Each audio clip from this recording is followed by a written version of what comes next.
Testing. Okay, can you hear me now?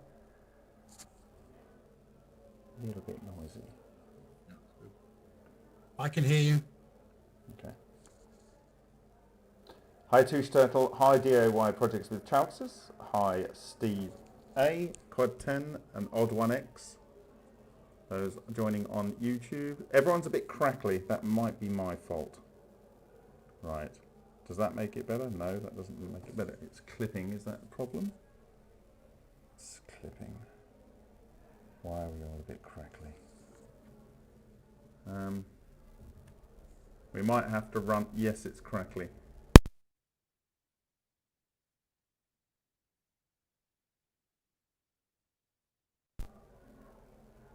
It might be my microphone. Okay, I'm going to...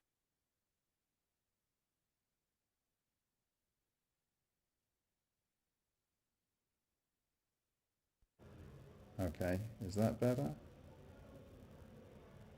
Is it still crackly?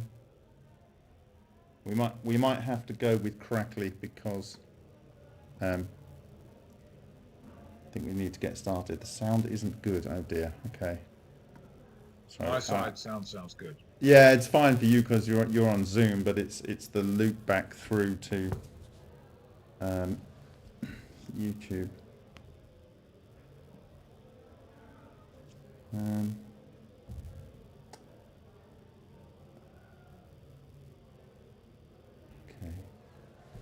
It's a little bit crackly, isn't it?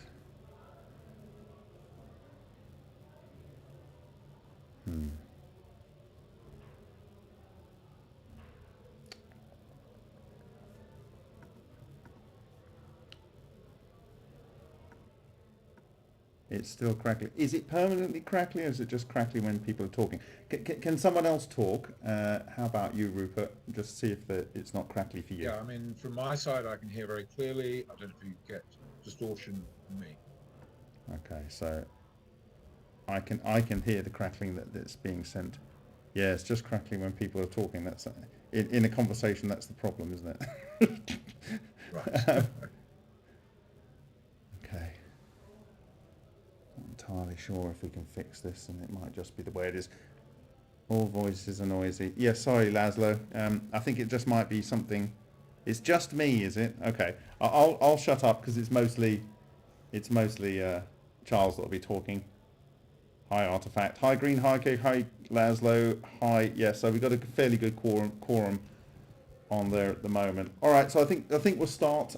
If it's crackly, I'm sorry. I'm going to record it carefully. I will do that. I'll start that recording. If everyone's okay with me recording, that would be great. Anyone got any complaints? If not, I'm going to start recording now. Recording in progress. Okay, far away. Hello everyone, thank you very much for your attendance, I really do appreciate it. Today we are going to be going over the last 3 weeks. I know this isn't very much time compared to our last meeting, but we're going to go over look at what we've done in the last month, our successes, our challenges, some things we've got to look at a little bit further. We'll have time for questions at the end, so if you'd like to put questions in the chat, I'll try and address them at the end, or wait until the end and we'll do some questions and answers. Okay, so in November, we have completed our legal research. We are going for a Marshall Islands incorporation. Our Treasury has launched on multiple chains. Our user journeys are complete. We know how DAO members will interact with our protocol. We have a feature list which is complete, so we know what features we will aim to offer and why. We have sourced a Web3 developer, and we've got a couple more as a backup. And we now know how to publish journals, and we've pretty much fully researched that now. So tasks we're going to continue and are in progress. We are looking at Treasury features, so that will be what the Treasury will actually be able to do. We are talking to future partners to help with our needs in certain areas and potentially establish synergies. Our white paper is in its 3rd revision and is looking pretty epic. That will be ready for our community call on the 7th of January 2025, which will be our next call. Our constitution is also in its third draft, so that should be ready for our next community call, be ready before then. And the legal incorporation process has begun, but a little stumbling block is we need our white paper and constitution formulated before that. So that's my primary focus over the next week, is completing that. And we've begun bug hunting in various aspects of the Charmverse instance that we're using. So new tasks that will be tackled in December are, we are going to design our own soulbound token, use art from the MFMP, and that will be utilized in our credential system. We are going to look at a way of doing real world printing, like journal printing, directly from the Treasury. So that'll take a little bit of magic and maybe some development work, but it looks a bit of looks interesting. There's another protocol interested in helping us do that. We'll be looking at virtual site offices to assist with our access to Treasury features. I'll go into this more a little bit later. We will be designing a website with some 3D visuals and modern yet functional layout, with the aim of providing smooth user interface and a smooth user experience for all age groups. And we will begin to look at incentivization, and we'll see how that's going to pan out. So again, showing you the same slide as last time. This will be the way we will be structured.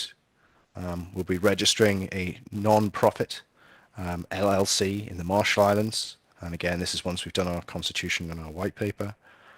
To go on Dr. Holmes's point from last time, we will be able to set up a legal wrapper which will enable us to spin up an offshore company in 10 different jurisdictions should we need a redundancy option.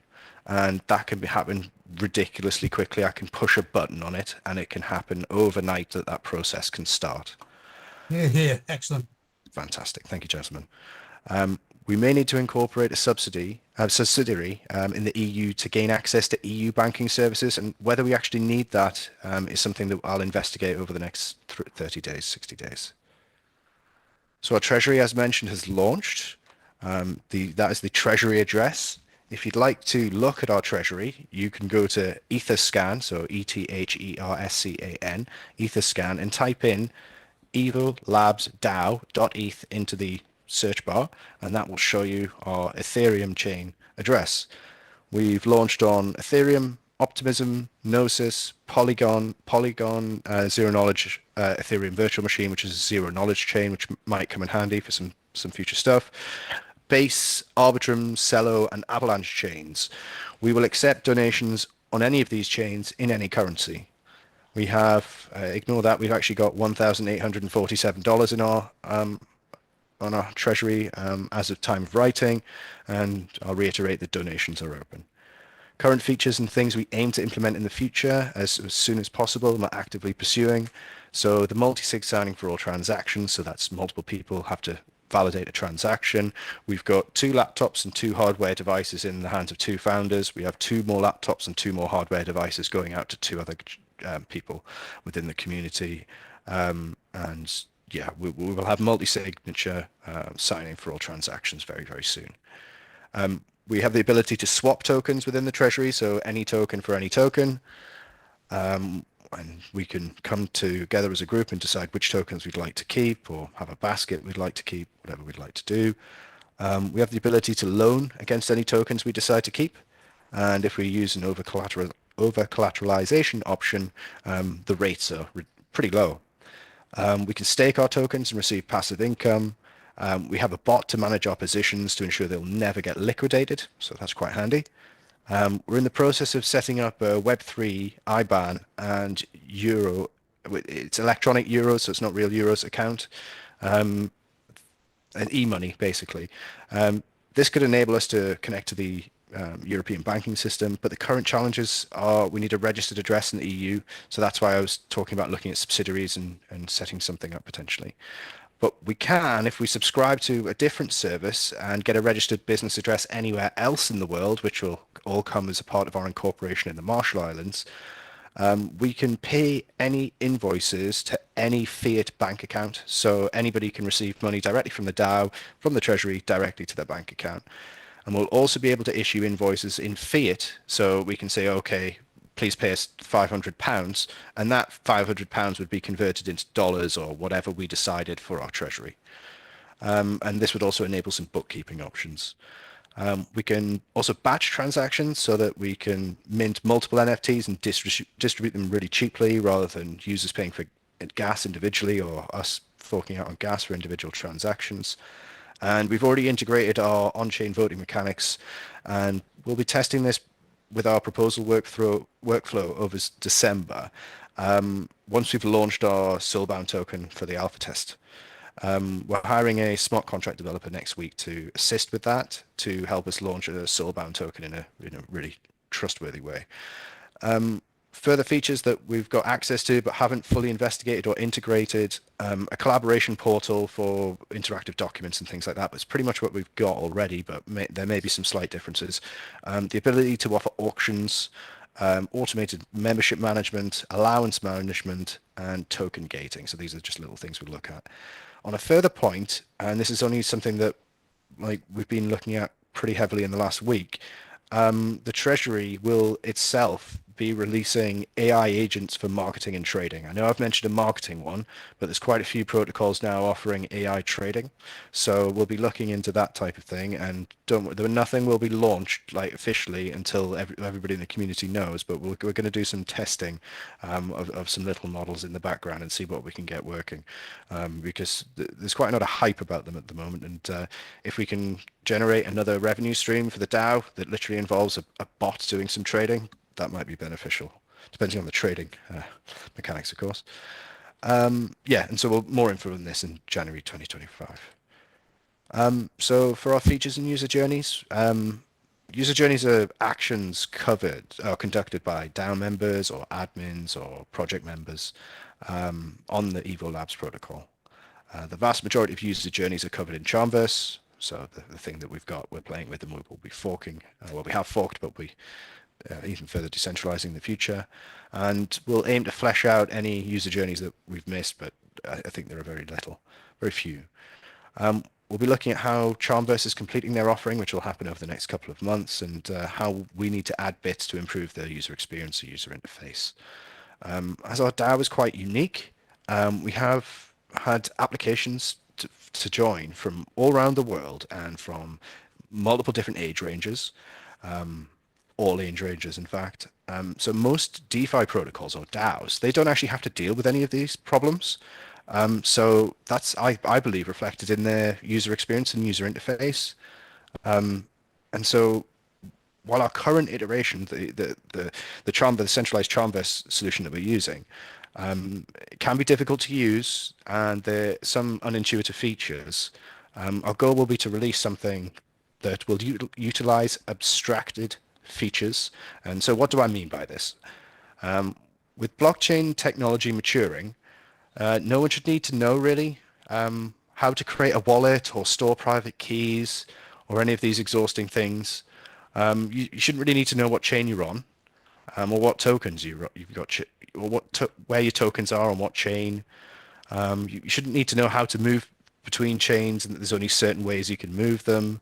And you shouldn't really need to know about gas and whether you should need gas on certain chains to pay to move things. It's quite a bit, it goes against the desire to get a billion new users in crypto, and it just really holds everything back. So what we're going to try and do with the EVO Labs protocol is combine account abstraction, chain abstraction, and gas abstraction to create a truly seamless UI and UX, a user experience and user interface, suitable for all ages and all levels of crypto experience.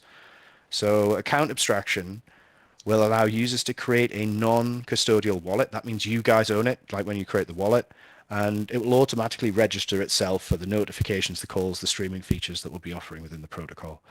It will also allow management of cross-chain interactions and balances, which is really handy. So you only just get one wallet readout, and you don't have to know what's on what chain.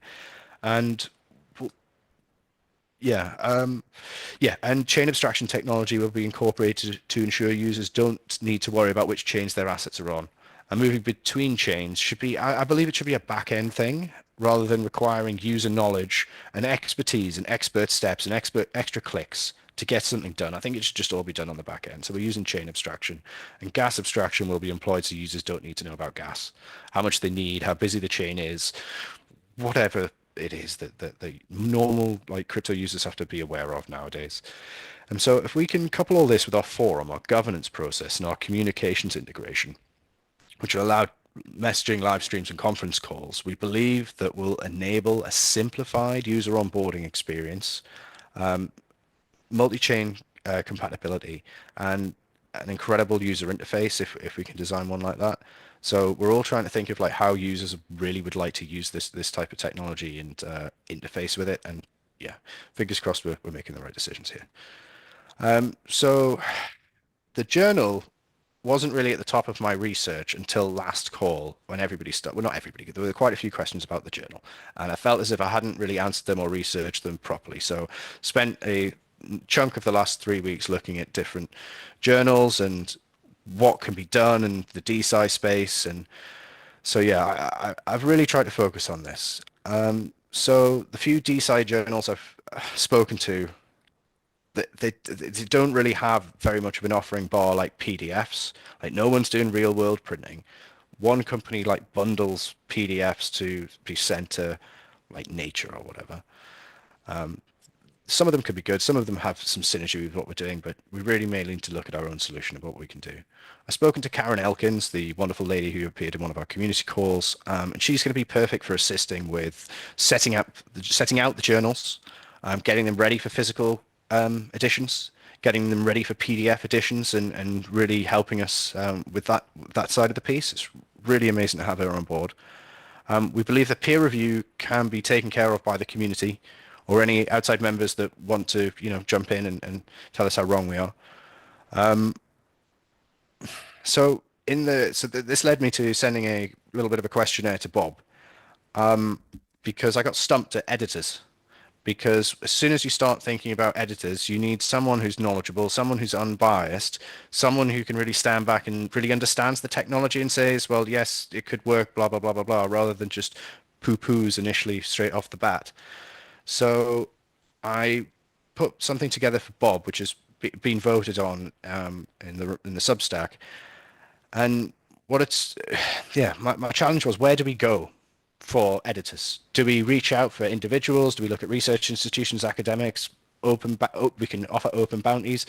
There's the already established Journal of Condensed Matter and Nuclear Sciences. These guys, I'm led to believe, aren't that well funded. So if we provided a bounty or provided some incentive, these guys could potentially be incentivized to come and help us doing what we're doing.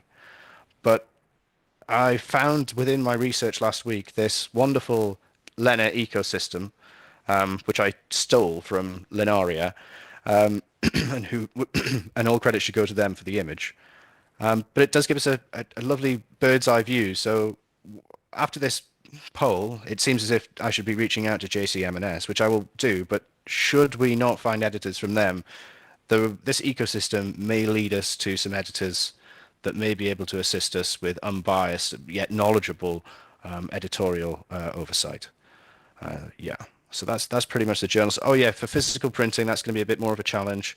There isn't really a way for a DAO to interact. There are printer API companies, and these printer API companies, you can interact with their API. So I think one idea is potentially aggregating all these printer APIs and then being able to produce merch or produce journals or yearly books or whatever the heck it is that we need. That is one solution for bridging that gap between Web3 and real world. So yeah, more research to be done on that. So our white paper, currently in its 3rd revision, will be complete and ready for release for the January the 7th community call. It'll be done earlier for the lawyers just to start the incorporation. The Constitution, thank you very much, Dr. Holmes. Amazing work, you've been helping. Thank you, sir. That will again be ready for release for the January the 7th community call, but a bit earlier for the lawyers to go through. And this really will set out our ethos. We're going to try and blend a We the People Constitution with like an article of incorporation. So really to lay out for people exactly what we stand for exactly what we want to incorporate within this DAO and how we would like to operate going forward. So quite visionary.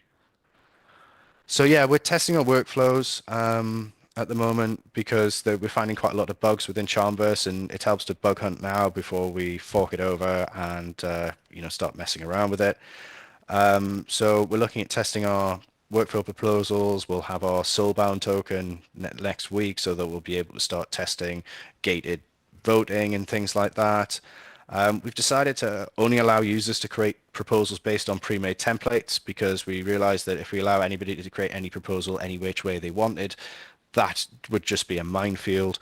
But it does mean that we have to think now about which templates are needed, by whom, whether there should be some time constraints, whether there should be more opportunities to provide feedback, whether we need feedback loops.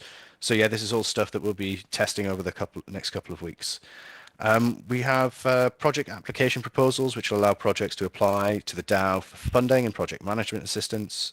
We'll have procurement request proposals to allow accepted projects to apply for extra funding for unseen costs, so relating to lab equipment, lab space, data processing solutions, need some more GPU space, whatever. Lastly, we have DAO community proposals. Now, these are a little bit more open-ended, but they're still based on templates and will allow the community to vote to change any aspect of the DAO, including the constitution.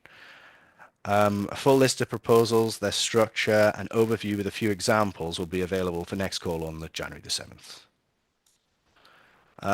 So we have some launch projects. These are the ones we've gone over.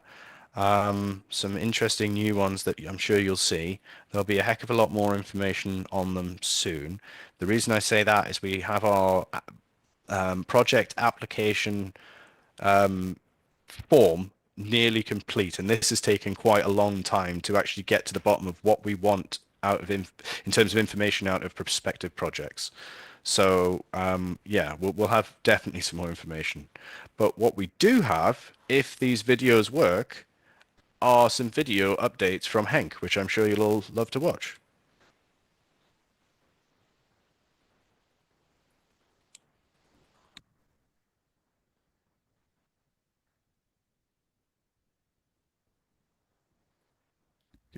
No. Can't hear it.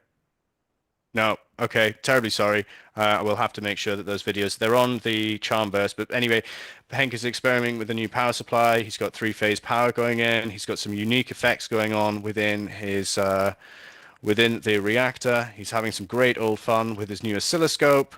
And he's got some different colored plasma that tends to be hiding, doing all the wonderful plasma stuff. I'm terribly sorry you can't see these videos. We'll try and have them uploaded somewhere like the YouTube channel, or they're definitely on Charmverse. So once you're a DAO member, you can view all these. Okay, and this is his wonderful new oscilloscope, and you'll be able to see on here that there are some lovely spikes on there. So we have to investigate what the spikes are and how much extra energy there appears to be coming out of the system. Appears. Who knows if this is actually the case? Hope it is. Fingers crossed. Okay, some interesting stuff which I will post up in the chat. I think I can do that. There you go. There is a couple of links for you. So the Bagel team in Holland have been talking to the Bagel team in Australia. The Bagel team in Australia are pretty cool. Mr. Scott over in Australia has this wonderful idea to build a 1 meter wide bagel and deliver 200 megawatt pulses to it to see what happens. Now, he's aiming to get a 200 cc volume with altered material properties. If you'd like to know more, I've just put a link to the full presentation that I've taken this screenshot from in the chat. So yeah, and his company, exafuse.com.au. If anyone would like to give them a look, they're creating some really interesting technology and will be helping the DAO moving forward.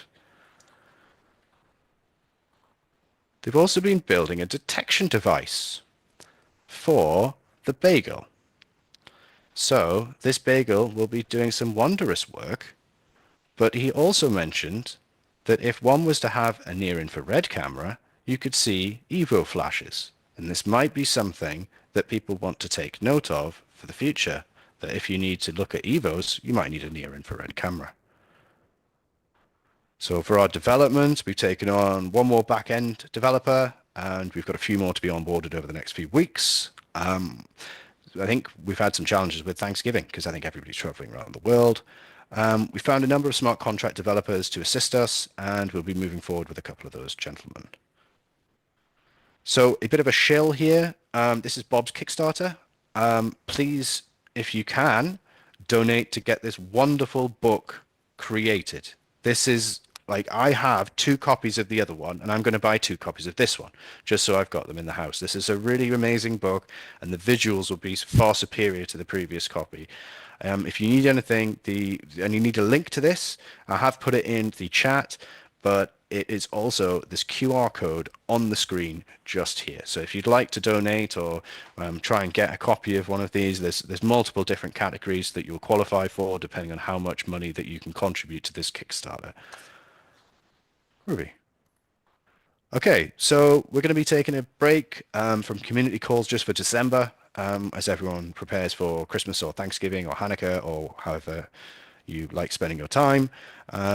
We'll be back on, as I've mentioned 4 times, we'll be back on January the 7th at 2200 Central European time for community call number 4, and we are going to have a heck of a lot of information when that one comes out. So yeah, I'm looking forward to chatting with you on all the developments because there's really lots of exciting stuff happening. So yes, if anybody has any questions, I will try and catch up from the YouTube and yeah, fire them away if anyone has anything. So yes, thank you very much for your time. I'd just like to make a few comments about publishing. I don't think it's necessary to print. I don't need to worry about printing. So most people now basically do online journals, download a PDF. You don't need to have a printing service at all. What generally is happening with a lot of starting journals, I tend to do this in the biological science area. I mean, there's for an article, depending on the journal, there's a price range, like in dollars or in pounds, but probably starting at $500 per article up to $5,000 per article. So people are paying the publisher to have their work done. And the thing is, there's got to be some cash flow in the process because the actual peer review stuff, the actual copy editing is really tedious. And so someone's got to be paid for that.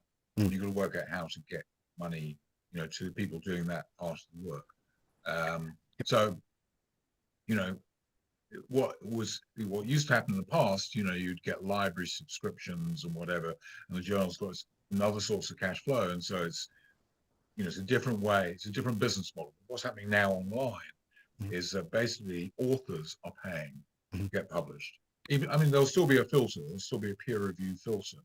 But, if you're going to be the peer review filter and just the editing filter, you've got to pay people for that task because it's time consuming. Yeah, so I've done a bit of research into that. You're quite right. I think the top end for a journal article into like Nature or something like that was about $8,000 to $10,000 depending on the article. So it's absolutely scandalous. So I think what we're going to have to do is put a pot of a few $1,000s in each year just to secure various people to do the copywriting or the editing or editorial oversight or whatever it is, because we really need this, I think, as a wider Leonard community to have some sort of official outlet really for all these papers and things like that. So yeah, it'd be wonderful if we could do it and everyone could rally around us in the community. So that, yeah, just to get it done. And I mean that by the wider Leonard community, you know what I mean? So we could be the collection of papers every year. I mean, and I know the Journal for Condensed Matter and Nuclear Physics is amazing, but yeah, maybe we need more.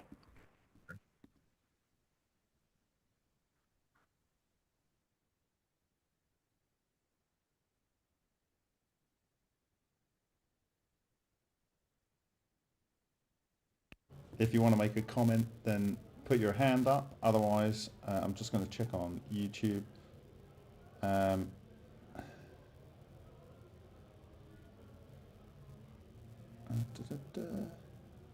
Whilst I'm looking at, okay, ask your questions on YouTube.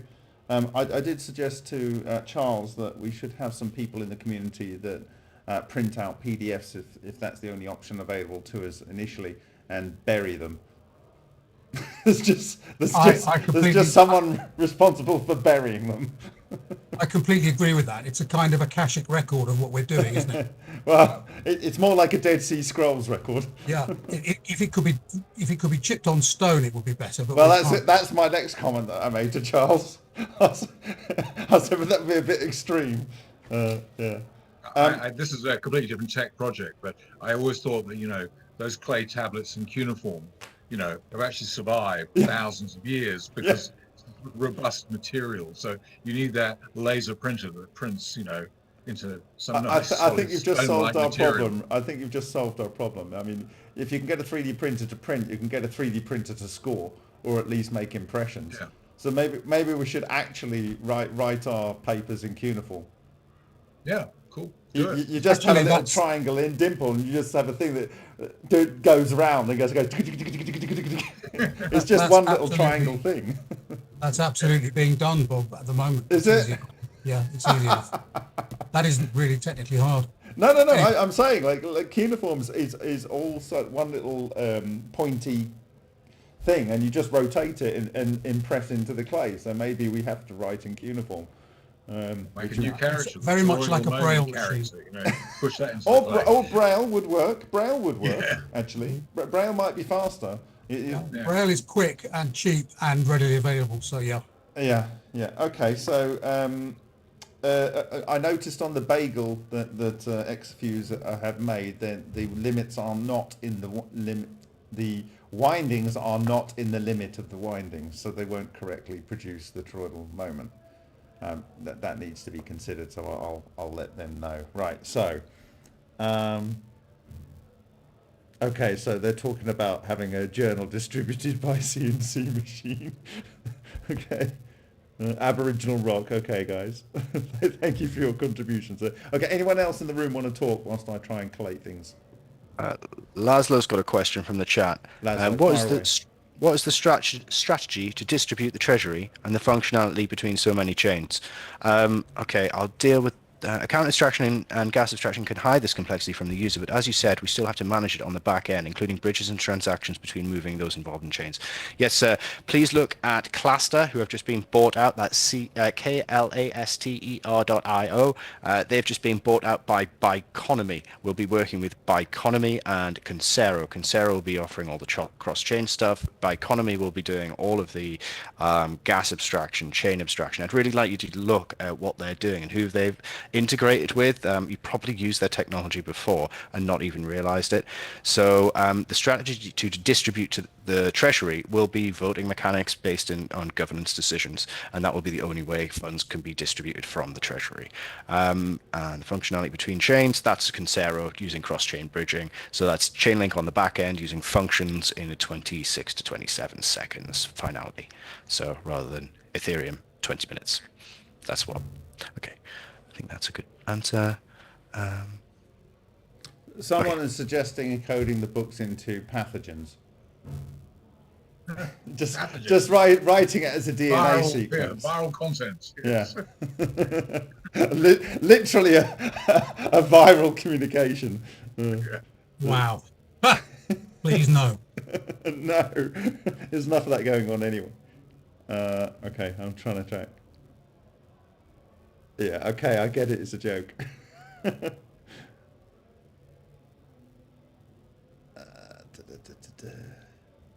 don't want to dominate, but if you got, I've got a few more comments I can make if you was short of a...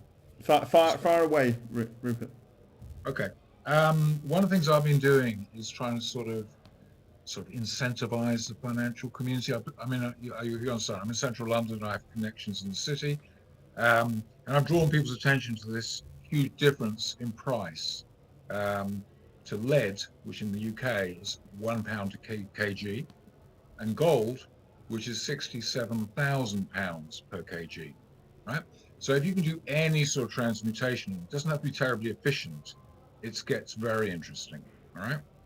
And that will be a really good way for this organization to, it's almost, it is dream selling. I know it's old alchemy. Well, it's you'll get actually a lot of something that attention. has been done. We've had at least one experiment where we've observed gold being synthesized. Now, whilst it might be a minute bit, it was actually in the impact mark of an active structure. Yeah, I saw actually on some of your mass specs. Yeah. Yeah. So it is something, and in fact, there was one group that did it, and they found that the production of gold was higher concentration than the richest gold reserve in the US. Yeah, it's big. I think I've got Swiss banks interested. Let's see where it goes. But we need more data. Isn't the Bendel turbine supposed to produce little dots of gold? No, that's Malcolm's fantasy. When I looked at that, it is, as I told him, it was probably going to be some sulfates. Oh, what a shame. Iron pyrite. Iron gold. Yeah, literally pyrite gold, iron pyrites. So, no, it was definitely not gold. And in fact, I should probably publish that live recorded video of the session looking at those particular spots. Yeah, because that claim is out there, isn't it? Yeah, okay.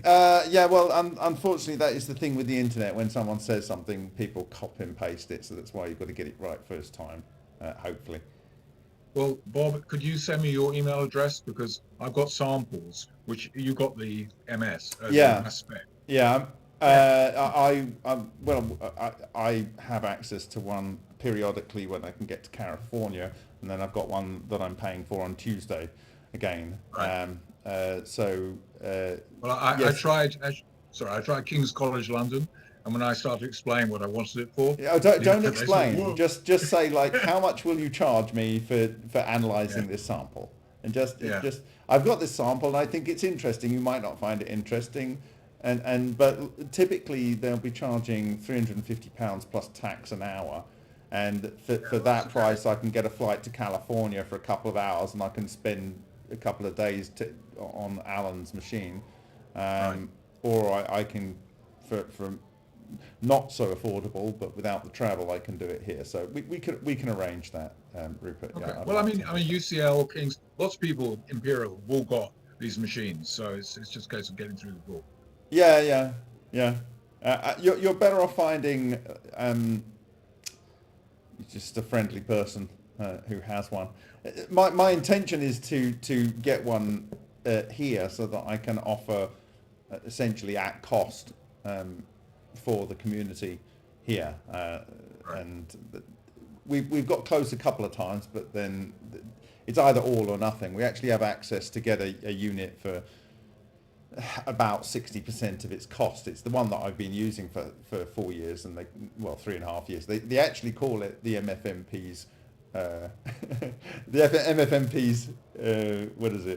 SEM, and the reason is it's actually a demonstrator unit for the distributor, and they're basically discounting it by year, and they'll say if we buy it, well, they'll not only give us 3.5 years worth of compounded discount, they'll actually give us all the fees that we paid them also off it.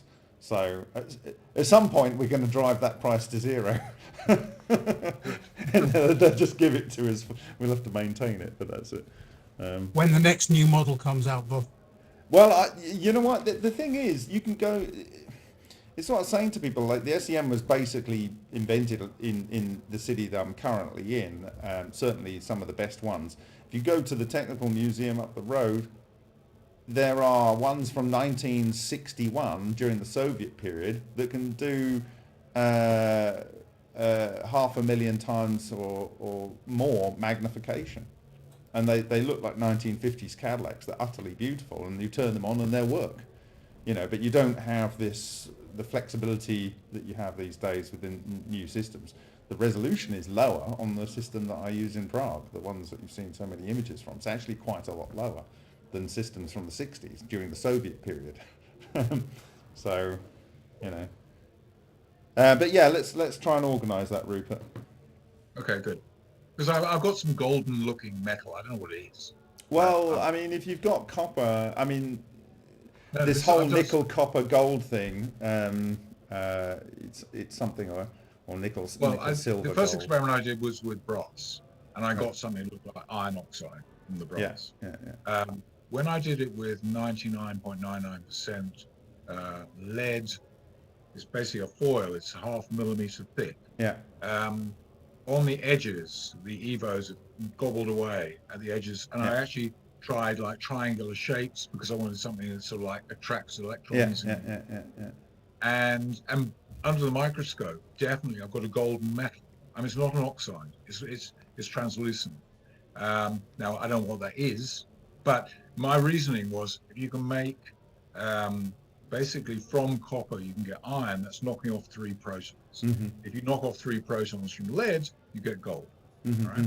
So if it's some sort of like we'll find out. Sometimes it's some oxide or I see Nikita.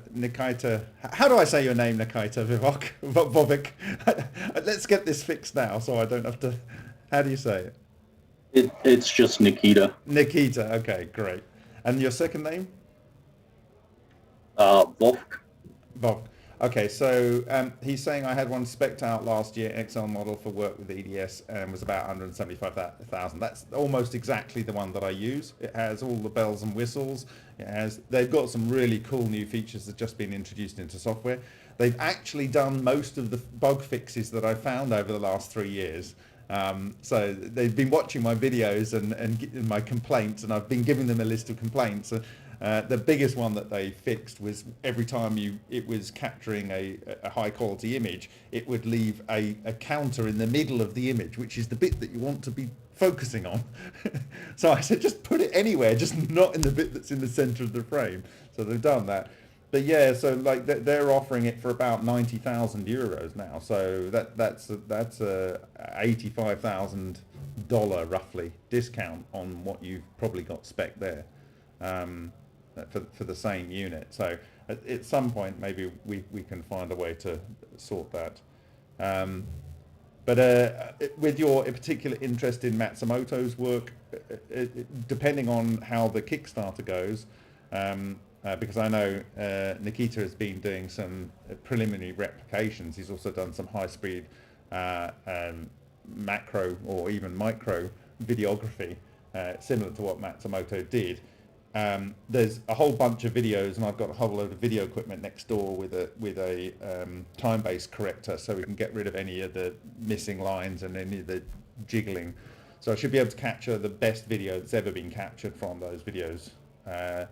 And what I want to do is if I can raise the funds and go, I think we spent about 18,700 excluding time over the last 3.5-4 years or whatever on this whole project, but I'm only asking for 8,000 to get the book done and delivered to the people that support it, because it's an all or nothing thing. If you don't get 8,000, you don't get anything.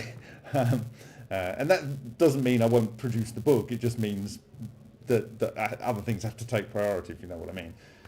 But if we can get some stretch goals, what I'd like to do is capture all those videos and then actually in the book have links to a persistent resource where those links can be then forwarded to, so that people looking at the books can actually look at the actual videos of the experiments that were actually done to create the images that are going to be so fantastic in the book.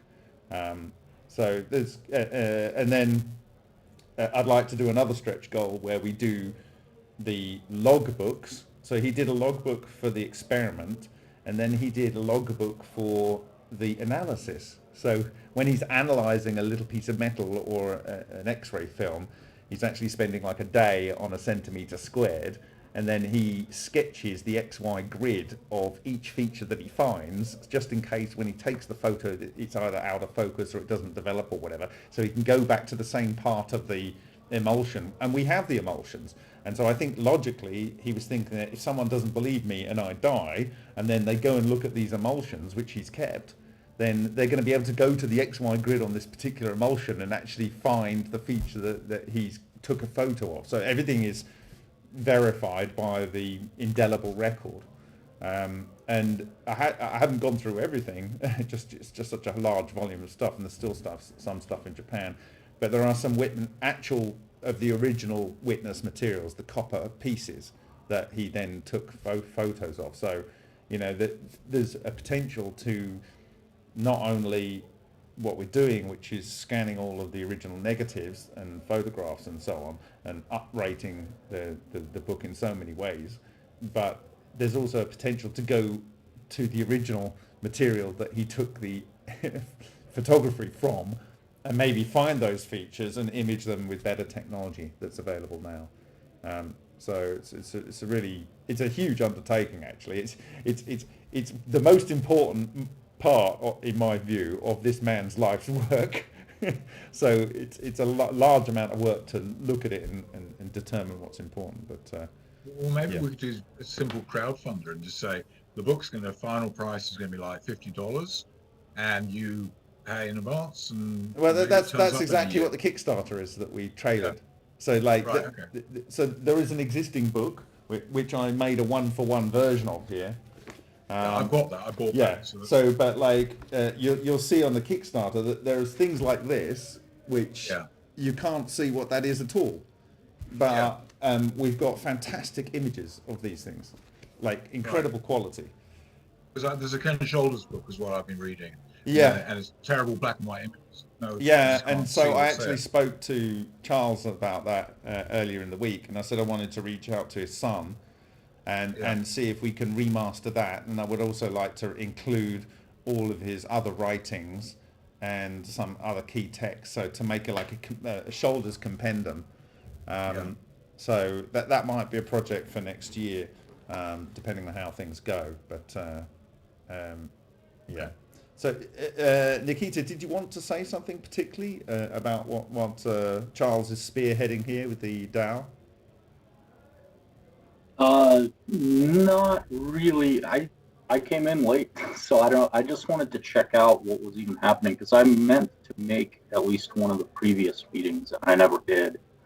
So I was just kind of trying to see what this effort is all about, really.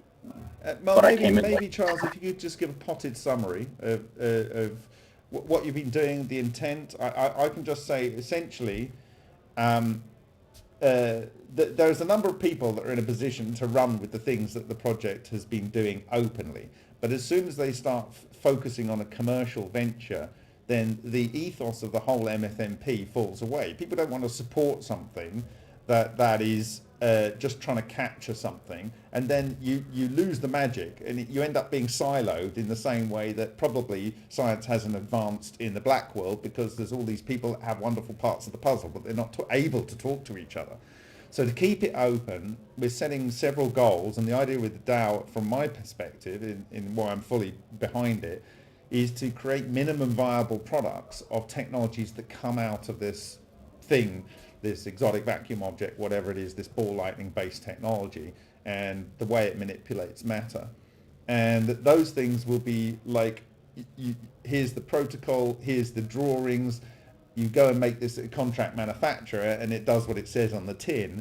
And so it's like giving the base Android system, or giving the base how to make fire, the base how to do an internal combustion engine. It's not the latest, greatest Bugatti, right?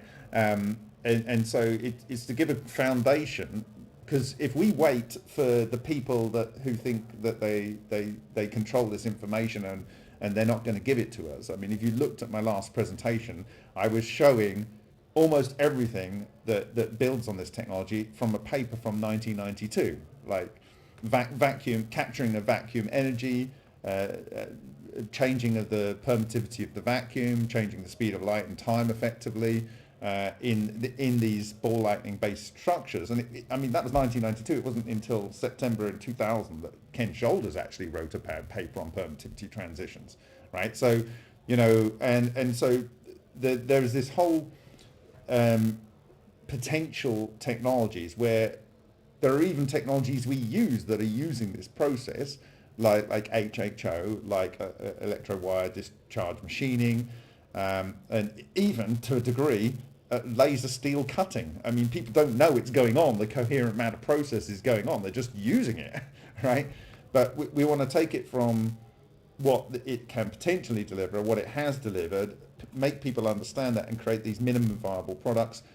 And then from then, anyone can then go and do what they like and make a better version and make a business out of it. but it's give a grounding so that there isn't this, oh, will it happen, will it not happen, can it happen, this kind of mystery. Meanwhile, these technologies exist in black programs, and we're not allowed to know about them, and they're just not going to tell us. I mean, yeah, I mean, it's 1992 and we're in 2024. Like, I will be dead, long dead, before anything happens if we wait for someone to be gracious enough to let us play with these things, right? Well, in drafting the Constitution, I sent some ideas to Charles. There are two fundamental functions you've got to think about. One, and absolutely, Bob, I totally agree with you, there needs to be this broad, open publication of the information, the actual academic data, the theories and all that stuff. But if you're going to get substantial funding, you need to be able to say, yeah, there are going to be closed spaces where there's going to be secret know-how that leads to patents.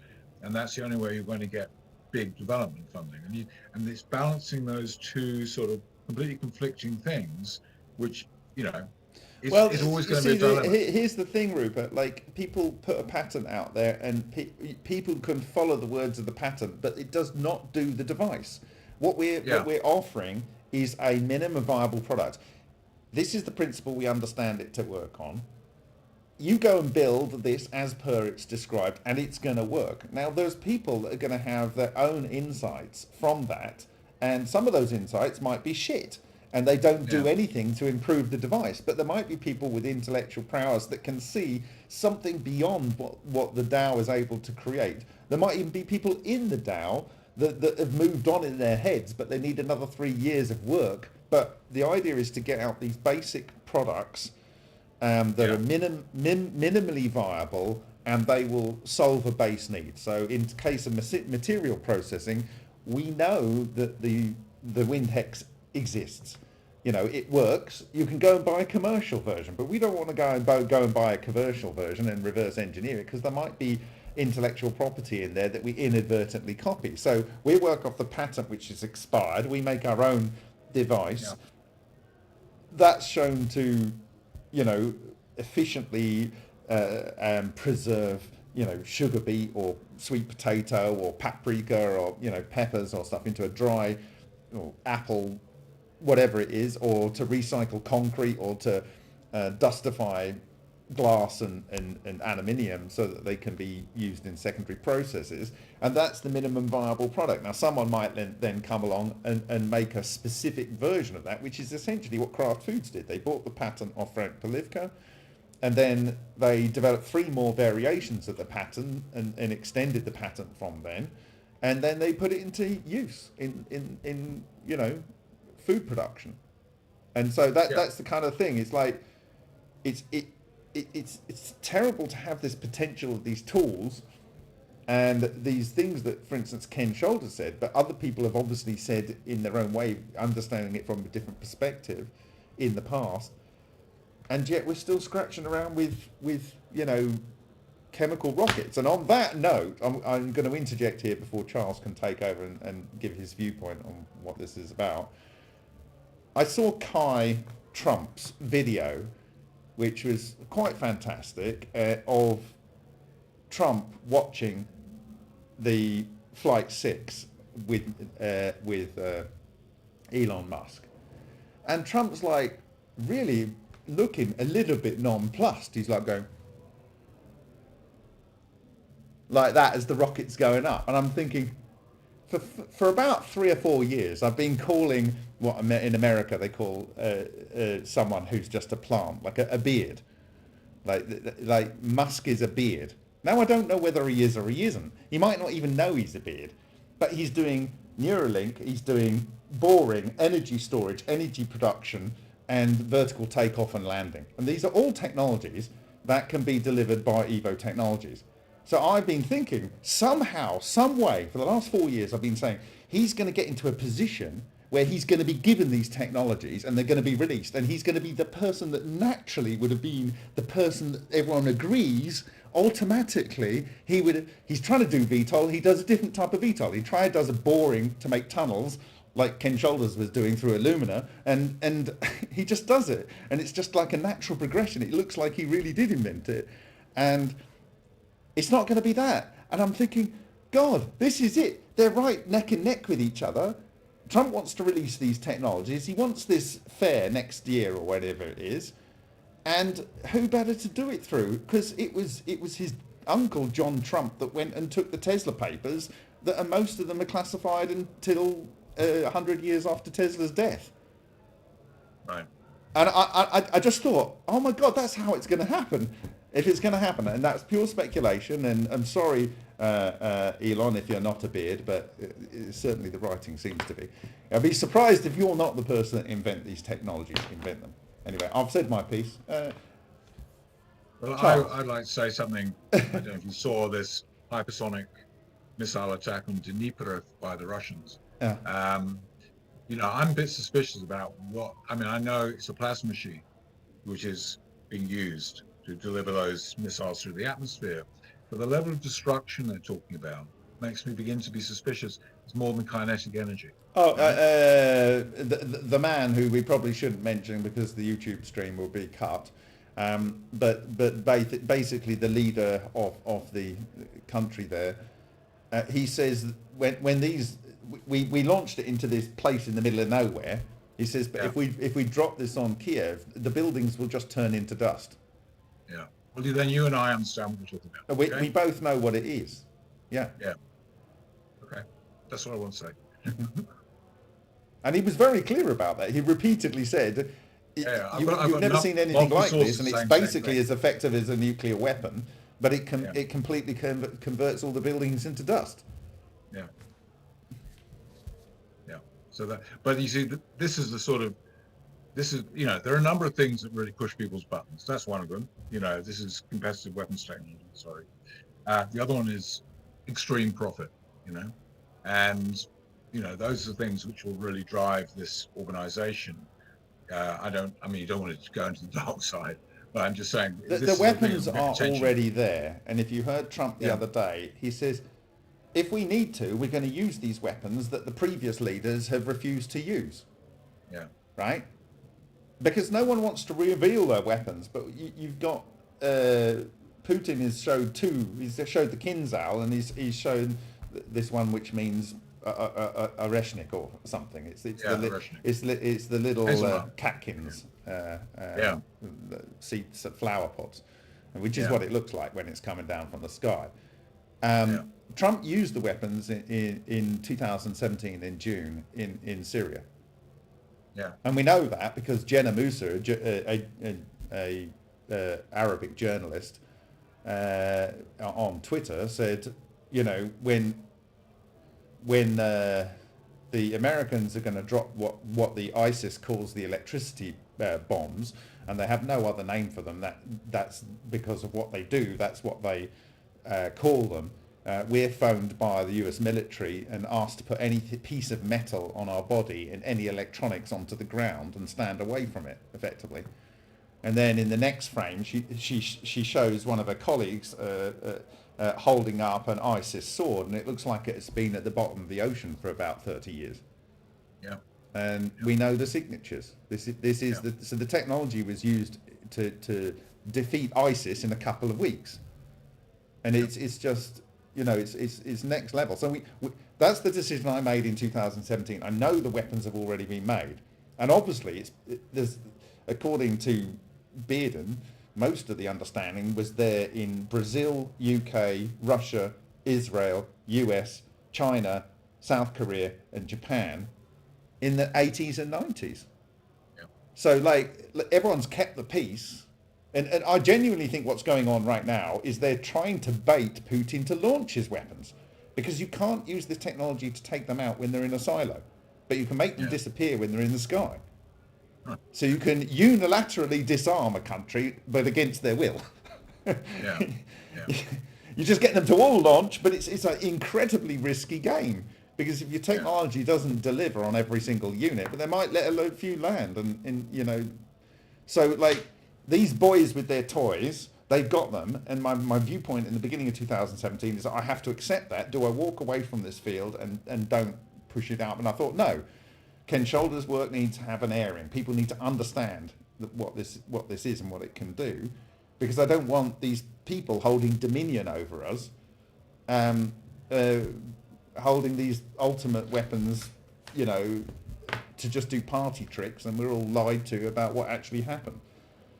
So that is, and so we must accept that they're not going to give it to us because they've had them for, so in certain aspects they've had them for at least 60 or 70 years. Okay, they're not going to give them to us, so we have to do this ourselves. And we mustn't worry about the bad bits because most of the players have already got the bad bits, and they're just choosing what to reveal. Because once you reveal something, you show that it's possible. Because, except for idiots that think when they see something turning to dust, they think it's, you know, aviation fuel or something. You know. Right, I'll shut up at that point. Charles. Message sent. Well done. Hi.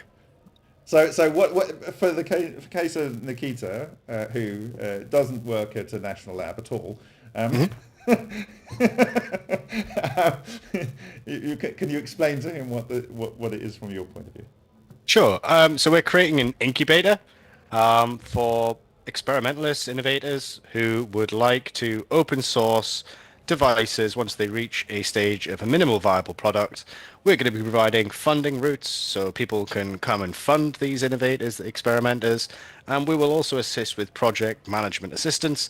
The project management assistance will enable health and safety documents, anything that you would need to release said product as an MVP or a replication kit, whatever it is. We will get you to that point. We will release it all open source, and we will try to pay for as much of it as we possibly can. That is what the DAO has been set up to do, and we want it all to be open, free, available to everyone, and a real community effort to do. Just addressing what Charles was saying, and Rupert, you said something about the enormous profit that's available. I think presumably the strategy would be, if you were an outside entity wanting to invest in whatever we produce, would be that once the open sourcing had occurred and the MVP was available, you'd simply take the knowledge, modify it to the extent that you could patent it, and then profit from it. This is what I'm assuming. Is that what everybody else feels is the likely outcome? Yeah, I from my point of view, I have no problem. And like, you can have a design patent. You can make a phone that looks like everyone else's phone, except it's got round corners, and you can make a design patent on that. And if the customers want to buy the one with the round corners, or it's got the right paint job, or whatever it is, and that's where they go, that's great. But the point is to get everyone over the hurdle of an actual functioning technology. You know, I learned from this, like, so for instance, my brother, you might have seen these fan screens, you know, they're advertising vapes and stuff typically, right? My brother invented that. And the bank that I was working for, Standard Chartered Bank, they gave 100 million or whatever it is check to a company in China to actually make a factory to build the clones of my brother's products, right? And they make much better ones, and they're all over the world now, you know. And so, but my brother made the minimum viable product. It showed what was possible, right? And that's it. Once you've seen it and you know you can do it, then everyone can start putting their creative juices on and building forward from that. But if you don't know something can fly, if you don't think you can make a video images over electromagnetic waves, if you don't know something is possible, then you know you can't build on that possibility. And so it's basically taking the society to a next level using this, what I call the God's toolbox. Rupert, does that sort of work with the idea of massive investment from the outside coming in? I mean, I agree with the motives and direction of Bob, in the sense that, yeah, we first absolutely need to disseminate information, and we need to sort of create the fertile ground for people to create things, okay? But still, if you're dealing with any sort of venture capital or anything like that, they're going to say, what's the intellectual property? And what is the thing that we're investing in? It's not just and is it sufficient, do you think, to say, well, take it, modify it, and patent that? In principle, I mean, again, Charles has seen the thing I wrote. You know, you've got to find some balance between these two things. This is academic publishing, you know, educational activity, and, you know, if you want to get, I mean, you know, moderate type of, you know, kitchen level development, no problem at all. You know, people can do it with their own limited resources. But any sort of industrial scale something is going to require who owns what, and unfortunately, For sure, Rupert, but that's why we're choosing the projects we're choosing, because, for instance, when you're replicating the Kladoff cavitator, the patent has already expired. When you're replicating the Frank Pilivka Wintex, the patent has already expired. When you're inventing a charge cluster energy generating device, that was defined by Ken Shoulders in his patents and even developed onto how you should do it, right? And so what we're doing is we're just making viable products out of patents which no one can patent again. So it's like what you're actually enabling the operability of those patents for anything other than the person that's already dead. Yeah, agreed. It's agreed. Absolutely agreed. I mean, it's absolutely vital. I mean, I wouldn't have been even in this field at all. That's you, Bob. It's your inspirational, educational activity, which made me think, I'm going to try this. Does it work? Something happened. Something happens. I'm going, wow.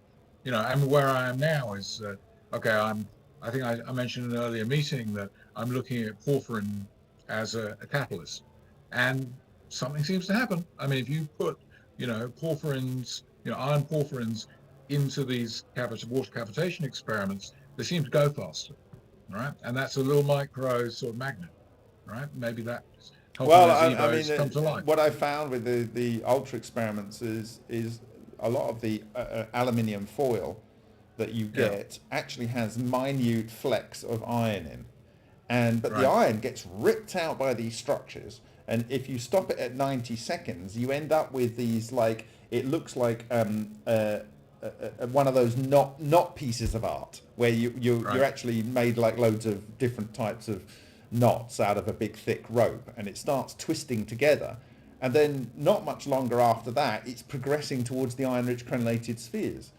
And I was initially disappointed when I found the iron, but I realized it doesn't matter whether it's producing the iron or it's grabbing the iron, which we obviously saw it was doing in the thunderstorm generator. It's showing an incredible magnetic force that is able to, in a very short period of time, create a hollow crenellated microsphere which is fully vitrified on the inside and is this crenellations on the outside with this golden ratio between the two, and it's hollow, and it's in water in the case of and so how are you creating this pure iron sphere effectively? And that is just magic in my view, but it's actually it's the collapsed coherent matter from the core. And that is just amazing that something so simple in water can do that. But obviously the material that came out of Bingren Huang's reactor was totally next level, because it's showing how it's grabbing it in, it's showing how it's spitting it out as new elements and stuff. So I was speaking to a guy today, and they saying, well, like, you know, in fact, it was Charles who was talking about transmutation, and I said, like, no one really wants to do this, and I sent this video that I talked about 6.5 years ago about this group that actually spent 11 years investigating Ken Shoulders' work and proved conclusively, and they could do it every day of the week, that one shot of an EVO reduced the target activity by a half, which is basically producing a half-life. So if you did cesium-137, that's like 30-something years half-life. If you're reducing that to one half of the activity, you're actually doing one half-life, but you're doing it in one impact. And so they had this whole situation where in 2010, the Obama administration had come in, and there's the Wu, or whatever his name was, the Chinese, I think his sounding name was the Secretary of Energy, and they invited him in, but someone whispered in his ear, and then they shut it all down, and they told them, don't speak about this. And so, you know, it's just, it's not going to come from the government down. It's not going to. Every time ball lightning has been mentioned, it's been shut down by the U.S. Navy. I'll call them out. It's the U.S. Navy. Now, why would they want to shut down any talk about ball lightning? I've said it many times before, so whatever. Come on, U.S. Navy. Spill the beans. I think for most people, working radioactive materials, though, do transformation is beyond, well, I mean, there are licenses involved, you just have the materials. But non-radioactive materials and doing transmutation, that's cool. If you can demonstrate that as a reliable Well, I have process. over there, and I need to send it off to Lithuania. I have the core that I ran in the supernova reactor for 3 minutes during the alternative. I actually ran it. I've been so scared of the strange radiation, I hadn't run it for 4 years, but I ran it. Right. And we ran it live with people at some distance, and I'll share the videos of that. Right. But I'm going to send some of the control material off and the other material. And if the carbon-14 is any less than, like, it should be 6 years old on the normal ground up charcoal. Like, it should be about 6 years old, which basically registers as today. But if the other one's anything like more than 6 years old, then it's conclusively, and this experiment's so easy to do, it'd be like, well, do you want to verify it? Because, like, you can come in, you can bring your own charcoal and do your own beamline measurement of carbon-14, and you're gonna see the same result. So this will conclusively prove two things. One, just ball lightning and exotic vacuum objects produced by microwaves can produce transmutation of beta isotopes. And two, that strange radiation can do the same thing in your body and smash up the 1 in a trillion carbon-14 atoms that are part of the sugar molecules that make up your DNA strands. And so it proves both the positive and the case for shielding. Okay, and so with the video that I shared with the last Russian meeting but one, Anatoly Klimov, who designed the plasma sheath devices effectively, as far as I'm aware, it's him. You can go back to his research in the 70s and 80s. It's even on his research gate. He's the guy that did the laser out in front to produce the plasma sheath, and it's probably his work that has led to the weapons being able to fly as fast as they can. But he mentioned to Ed Lewis, who was the guy who was working with the early cold fusion people, who then realized that this is like microball lightning. It was him that told Matsumoto that maybe what he was producing was something like ball lightning, and Matsumoto came to agree with him, and then when he did start to publish that, he was shut down. Klimov says, Piotr Kapitsa, he produced ball lightning electrodeless, totally different from the way that Matsumoto was producing it.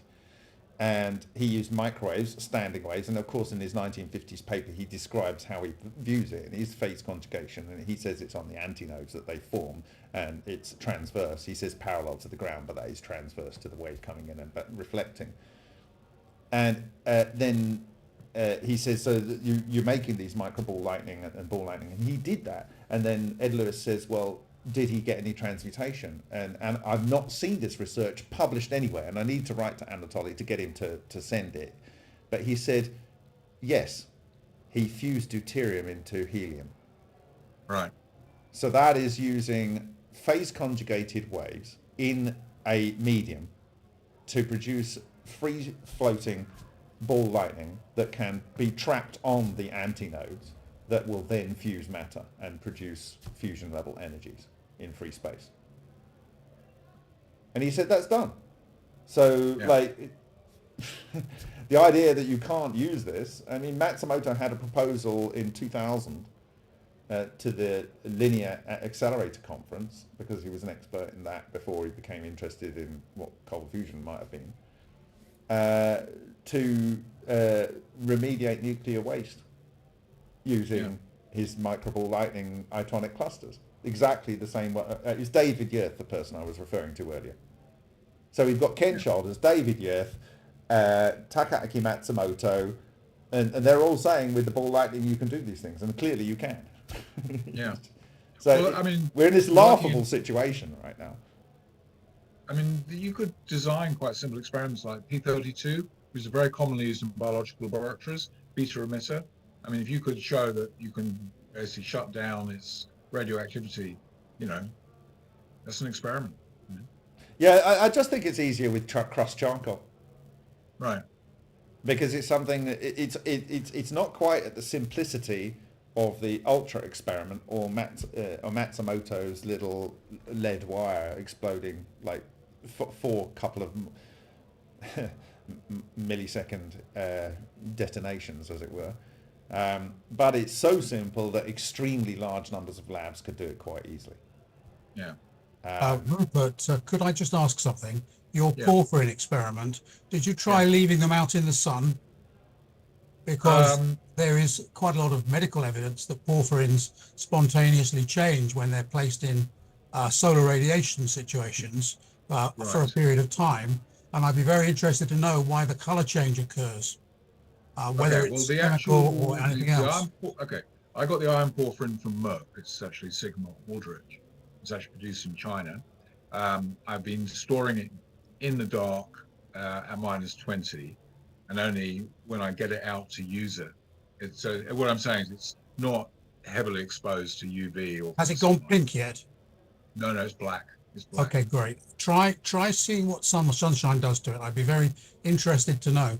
It may be that there is something that is well known in medicine that is related to what we've been talking about. I mean, the big problem is actually solubility. It's a bugger to see. You basically get into solution with sodium hydroxide, but if you do that, and I'm trying to do this thing with lead, that you end up solubilizing the lead if you're not careful. But I'm just playing around. This is cookery. This is scientific. I'm doing exactly the same thing with water. My wife thinks I'm nuts. Bob, talking of which, can we put aside a little time just to talk about holy water, please? Not in this presentation. I'll do. No, later. absolutely outside the presentation. Yeah. I'll talk to you on the chat line and see. Yeah, obviously, there's this story going about with Andrea Rossi's ECAT. I said in my last presentation that I was probably 80% confident that it's real. I think I'm about 90% confident. It's highly plausible, isn't it now? Certain things have happened, and I think it's about 90%. Well, I've had my order in for nearly 10 years, I think now, for one. So I've had 2 orders in, and I've been through. I'm on my second household boiler since I made my orders for 2. So No, I'm not talking about the original. I'm talking about the current manifestation. We're going to have to paint them, aren't we, with colloidal silver and... it's going to need shielding. It absolutely certainly produces the radiation. The Russian recipe was rubber paint with colloidal silver in it, wasn't it? It's latex and colloidal silver? Latex, silver powder, and a phosphor. Either the 2 examples given were zinc sulfide and strontium aluminate. So whatever we get will be luminous eventually before we can use it on the inside. I mean, you might be able to make the energy generators nice garden features, which keep the garden glowing at night. Yes, I'm pretty sure, and I'm pretty sure that with a little bit of effort, it's going to be able to be replicated.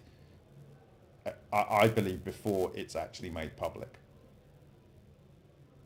I'm pretty sure about that. So Rossi has to get this out the door, and I hope that the partner that he seems to have found a partner that means that he doesn't have to worry about all the individual investors, which is the right way to go, because you don't really want 1 million people sending you £25 and making 1 million units. You want one big customer. If anyone's done any kind of box shifting, and I have, you don't want 1 million people to have to answer to. You want one person to answer to, or a few. So the way he's sounding right now, his latest dog and pony show, which I actually don't think now is a dog and pony show. Specifically, there's certain things that he said that he calls the 100 kilo unit, of which he says 88 kilos is the actual countermass. He calls it countermass, right? Now, if he's got the system working the way I think it should be, it would be a propulsion device. And so you'd want a countermass to deal with the fact that it's trying to go off in a different direction all by itself. Wow. So that in and your car, my the God, second thing is it's made of steel or marred steel, the countermass, and that is the fuel that the Russians said in 1992 that they extract the energy from.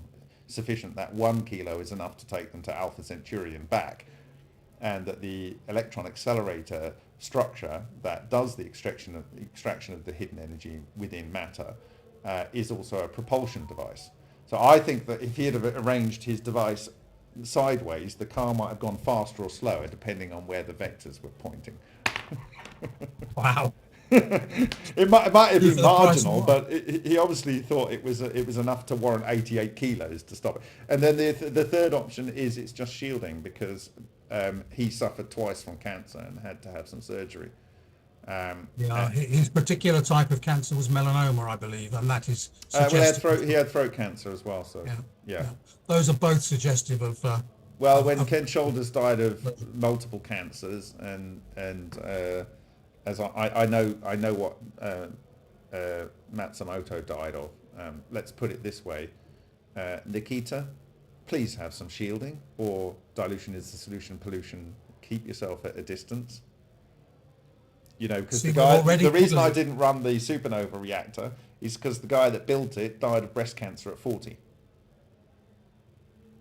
Right, so I'm deadly serious. So like when I send this carbon off, this charcoal off, if it comes back with any level of aging on the sample that ran for 3 minutes, then you know we have to be seriously focusing on the shielding. The shielding is absolutely critical with all of these technologies. And we can shield for it. You know, the Russians have done the hard work. They've shown, you know, don't put lead on it. It makes it worse. Lead is not the solution to this. What? It's vital for a review paper on the safety question, you know, because, I mean, just pulling together all the information, because, I mean, I remember in a lab, I was using B32, and they said, oh, just use this perspex, it'll stop the laser. It doesn't, bullshit. You know, so yeah, but I mean that's vital, because if people start working in this area, we don't want to start, you know, mincing up their DNA or whatever it's going to be. No. But I mean, it's no worse than someone that's using a welding plant or hangs around microwaves too long, or you know, has a mobile phone, or you know, uses a device that spins too fast. Any of those things will produce this radiation. But does it produce the radiation as fast as things that are actually producing ball lightning? I don't worry about the ball lightning itself when it's stable and fed enough electrons. I worry when it breaks up. It's the neutral ones, isn't it? The ones without charge. Yeah, but like the point is you don't know what component in the neutral of a big one that's not neutral breaks up and it becomes a neutral fragment. So like because the substructures are more coherent than the overall big one. The reason the big one breaks up is because either it's got more than 48 subdivisions, or it's over energized. And Ken Shoulders says like if you feed it more than 2 kilo electron volts, you know, if it receives at the point of its surface, you can disrupt it because that's like this threshold for it. But if the big one is more unstable than the subquanta, and we know this for a fact. You just need to look at Leonid Aretskyev's work, where he does the exploding titanium foil, and he shows the picture of the big ball lightning forming outside of the water, outside of the polymer, outside of the aluminium chamber. Right, it's above, and he has a mirror above, so you can see it from above and from front on. And then a few milliseconds later, the ball lightning splits up into loads of little micro ball lightning. So the micro ball lightning must be more stable than the bigger structure. It stands to reason. It might be that the bigger structure is fragmenting and it's reconnecting the plasma loop. So those are possibilities, and that's what I'm saying. You get these fragments that come out, which are the bits that can potentially be neutral and go into your body. You don't want that.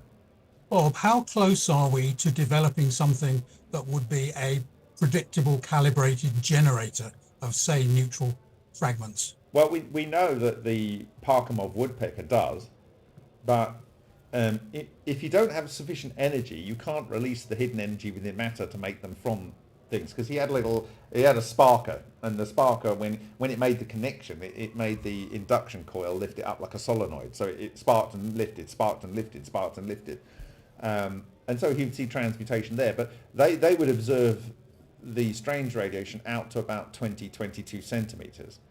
But after a while, it stopped producing radiation. And this is the problem that also Shishkin had with his rotary cavitator. It produced a lethal amount of radiation in an hour to a man. They wouldn't die immediately. They'd die of cancer later, right?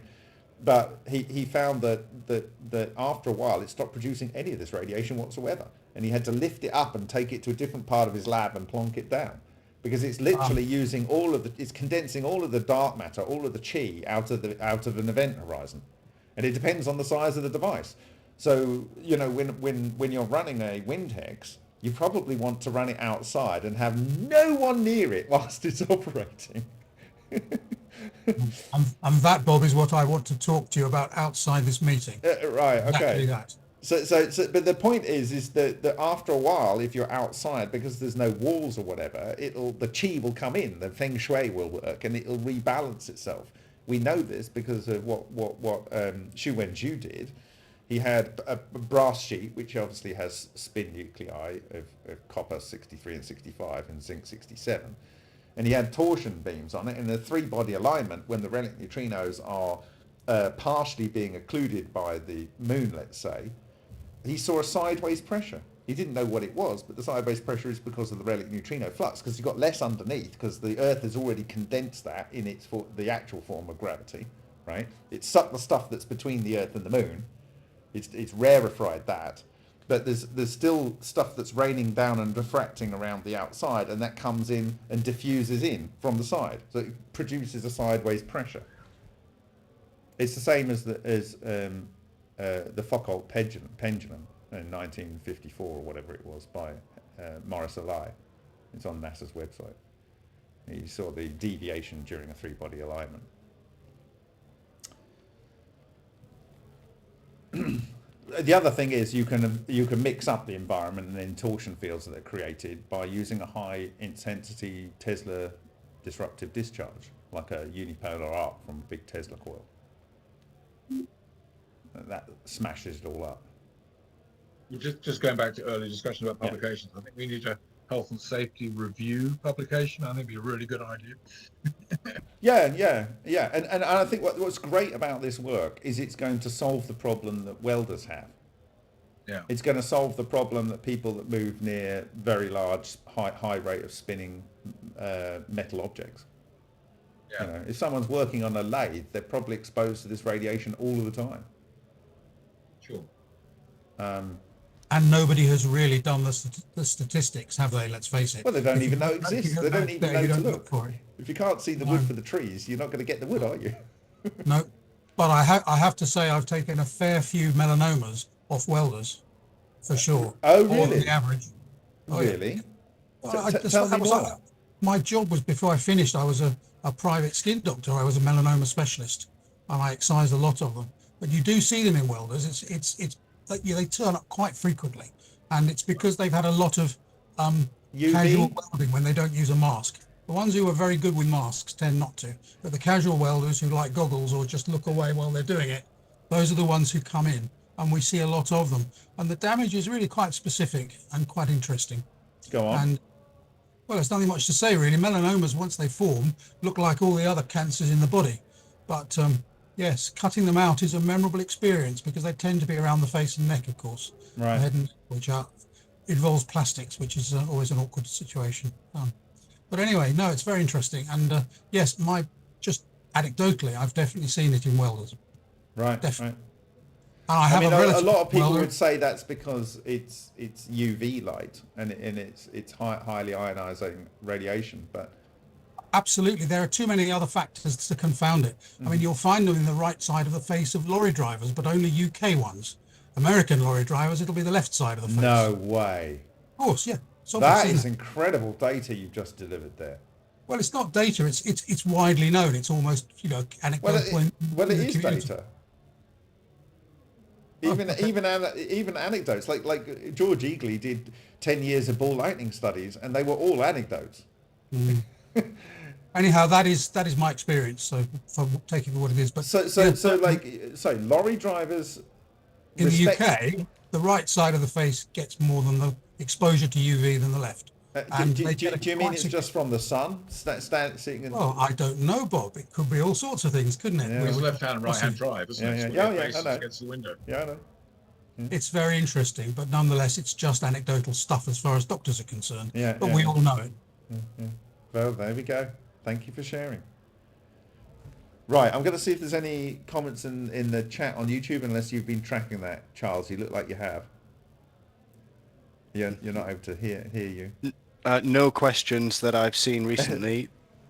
They're just having a nice discussion there. We've got 62 people currently. It's amazing. On the YouTube there, which is very, very good considering it was only trailered just before. So that's great. Alex, you came in late. Is there something you wanted to ask?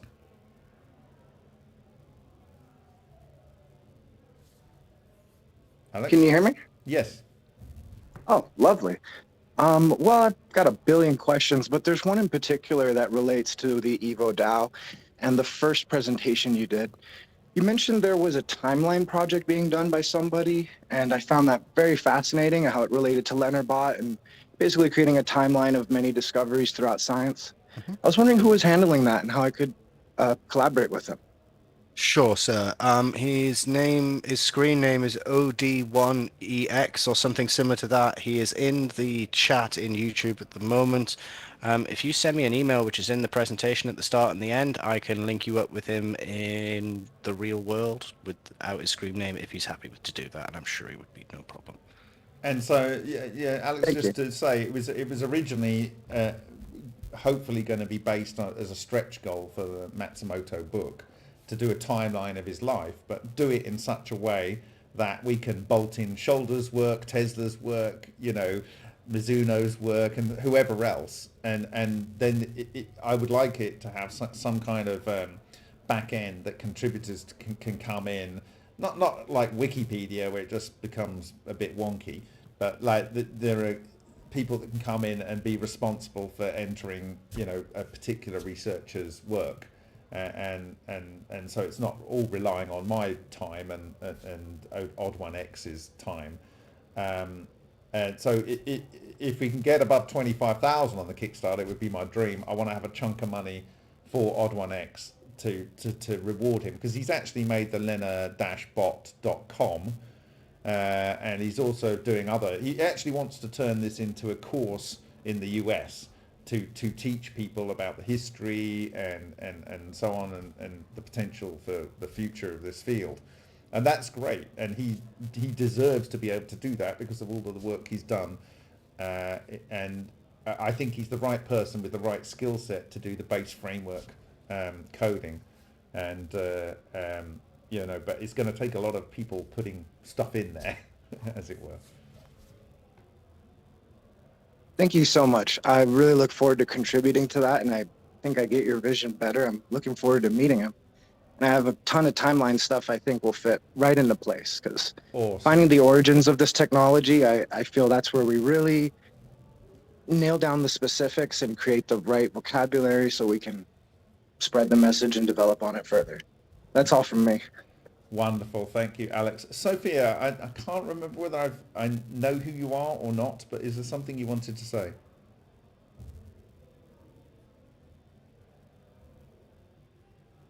Are you there? Okay, Laszlo, did you want to ask something?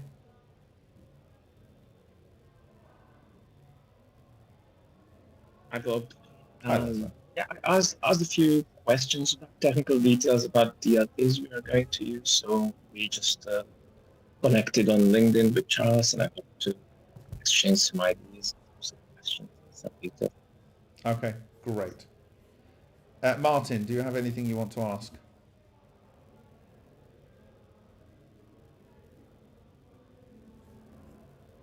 Asterios? What is your name, in fact? I love your background there. It's what wonderful swirliness going on, yes. Almost yin-yangy. Yeah, very good. Okay, Martin. Yeah, is there something you wanted to ask? Any questions you have? I have many. I was going over your Intro to Advanced Energy Systems presentation after your most recent stream on infinite potential. One of the interesting things, well, there were many. Give me a moment and I'll organize that a little better. Okay, sure. Okay, Charles, do you just want to run through the points of the meeting today, summarize where we are? Sure. Yeah. So we've just been doing some work over the last 3 weeks. We've come along a long way, launched our treasury. We're dialing down on exactly what we can do at the moment. We're waiting for Chandler's to finish doing their iteration. Then we're going to fork whatever they've done and bring in some lovely user experience and user interface stuff and make sure nobody needs to know what's going on the back end. We'll be onboarding projects in the next 60 days. So there'll be much more information about the projects that you'll be able to fund and contribute to. And there'll be more information about where we're going to be going in the future and what you'll be able to interact with. So yeah, it's a really exciting time, and I can't wait to present again on the 7th of January. Awesome.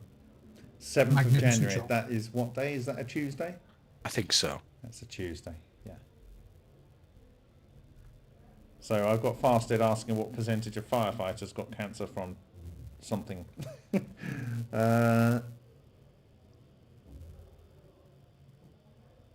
Okay. So do you have those questions for us now, Asteros? Pick your top three, and then we'll close out.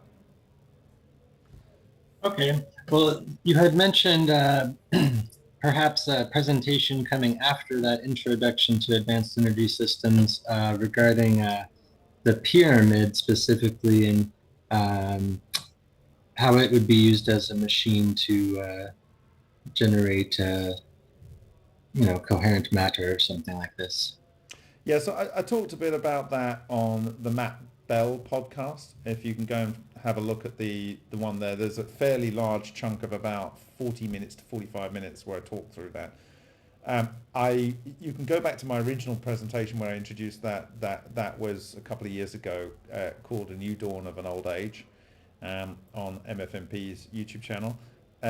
You should listen to that. Was about 3 hours, and there was another 3-hour presentation directly 5 minutes before that ended 5 minutes before that, called Ode Another Dimension, and that's the first time that I revealed the basic three-dimensional structure of O. I hadn't got the cone exactly right. I derived it from experimental evidence, and then it seemed to be quite close to the Shakhparanoff monopoles created by the Mobius strip, and so I was fairly happy with that.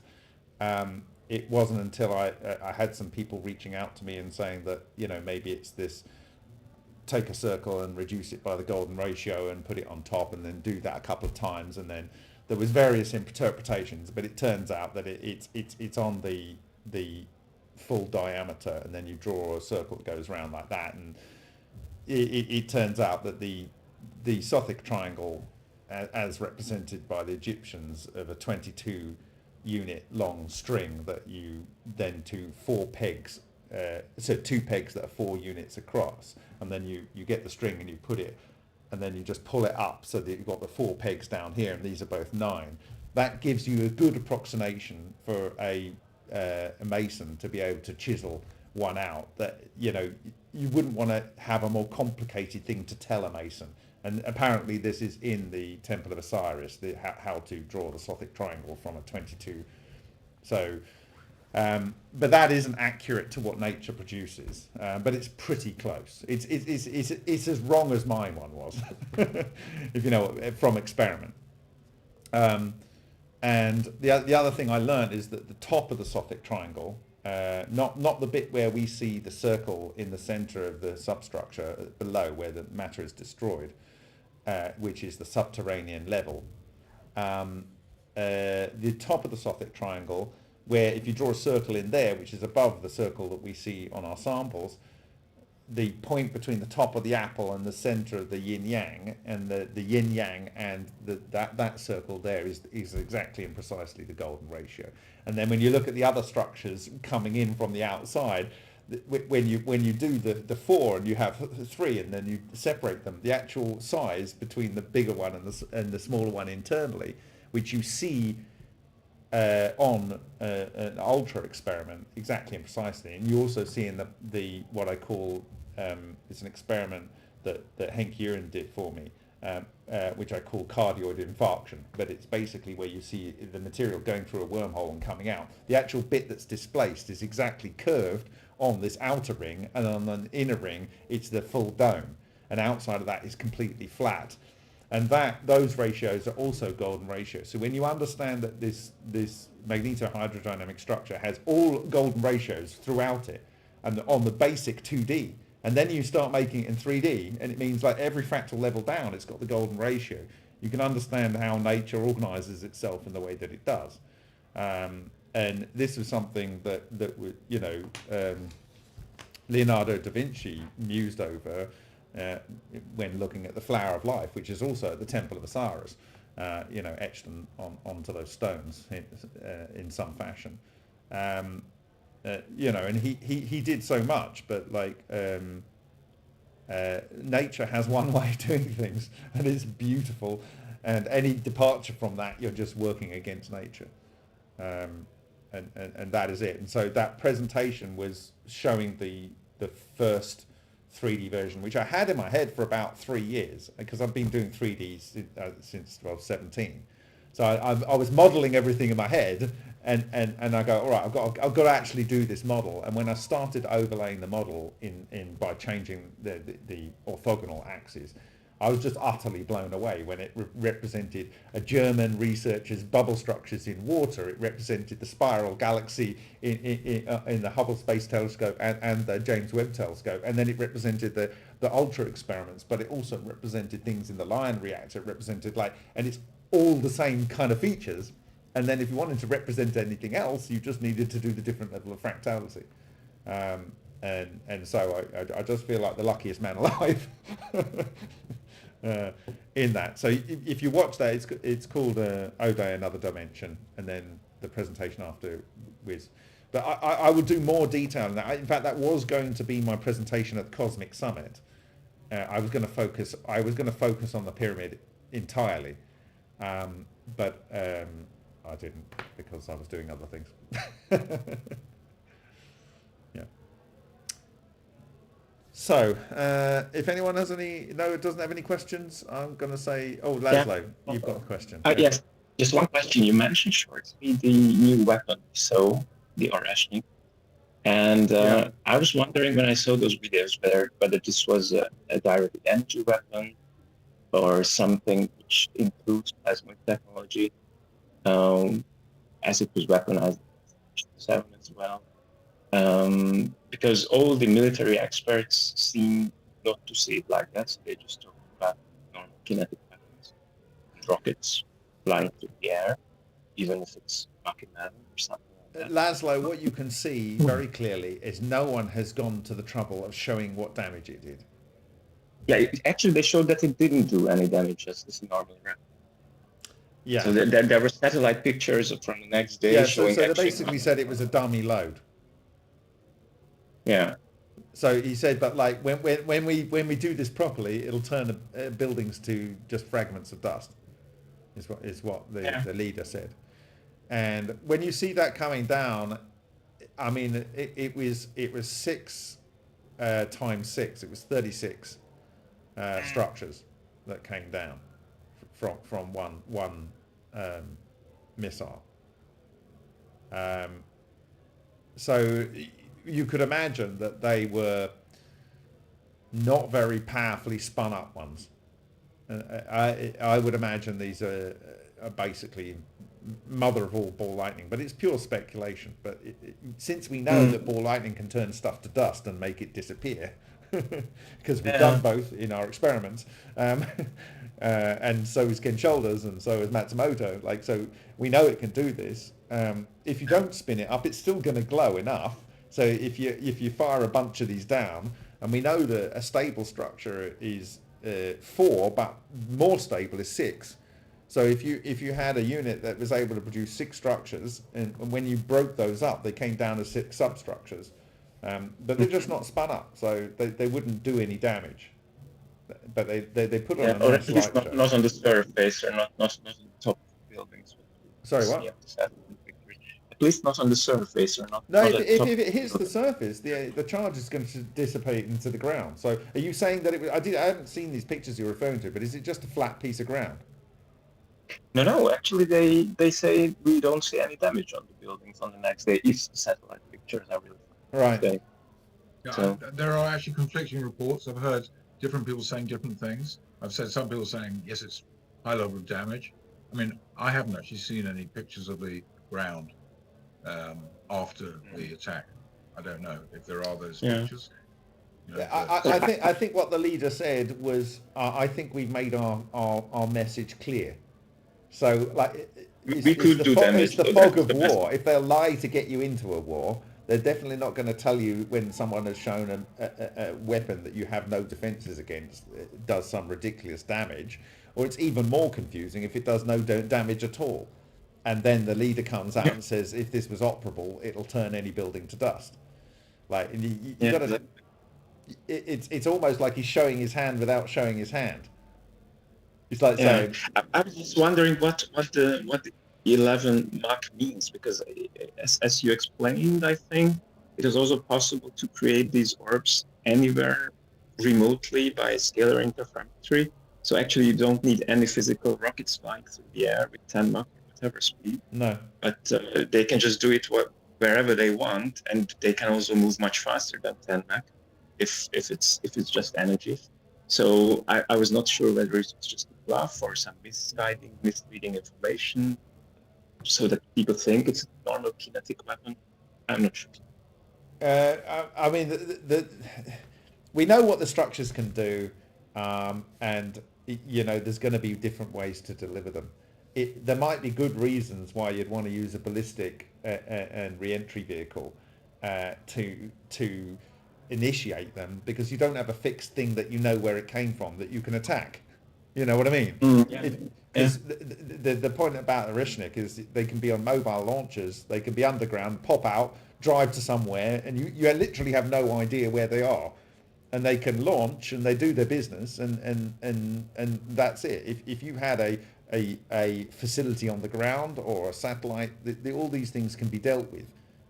You only need the first one to emit it, and you know where it came from. So you mean if you have some stable stations doing the scalar interferometry, then that would be able to be localized? Well, that's what happened to the Duga arrays, didn't they?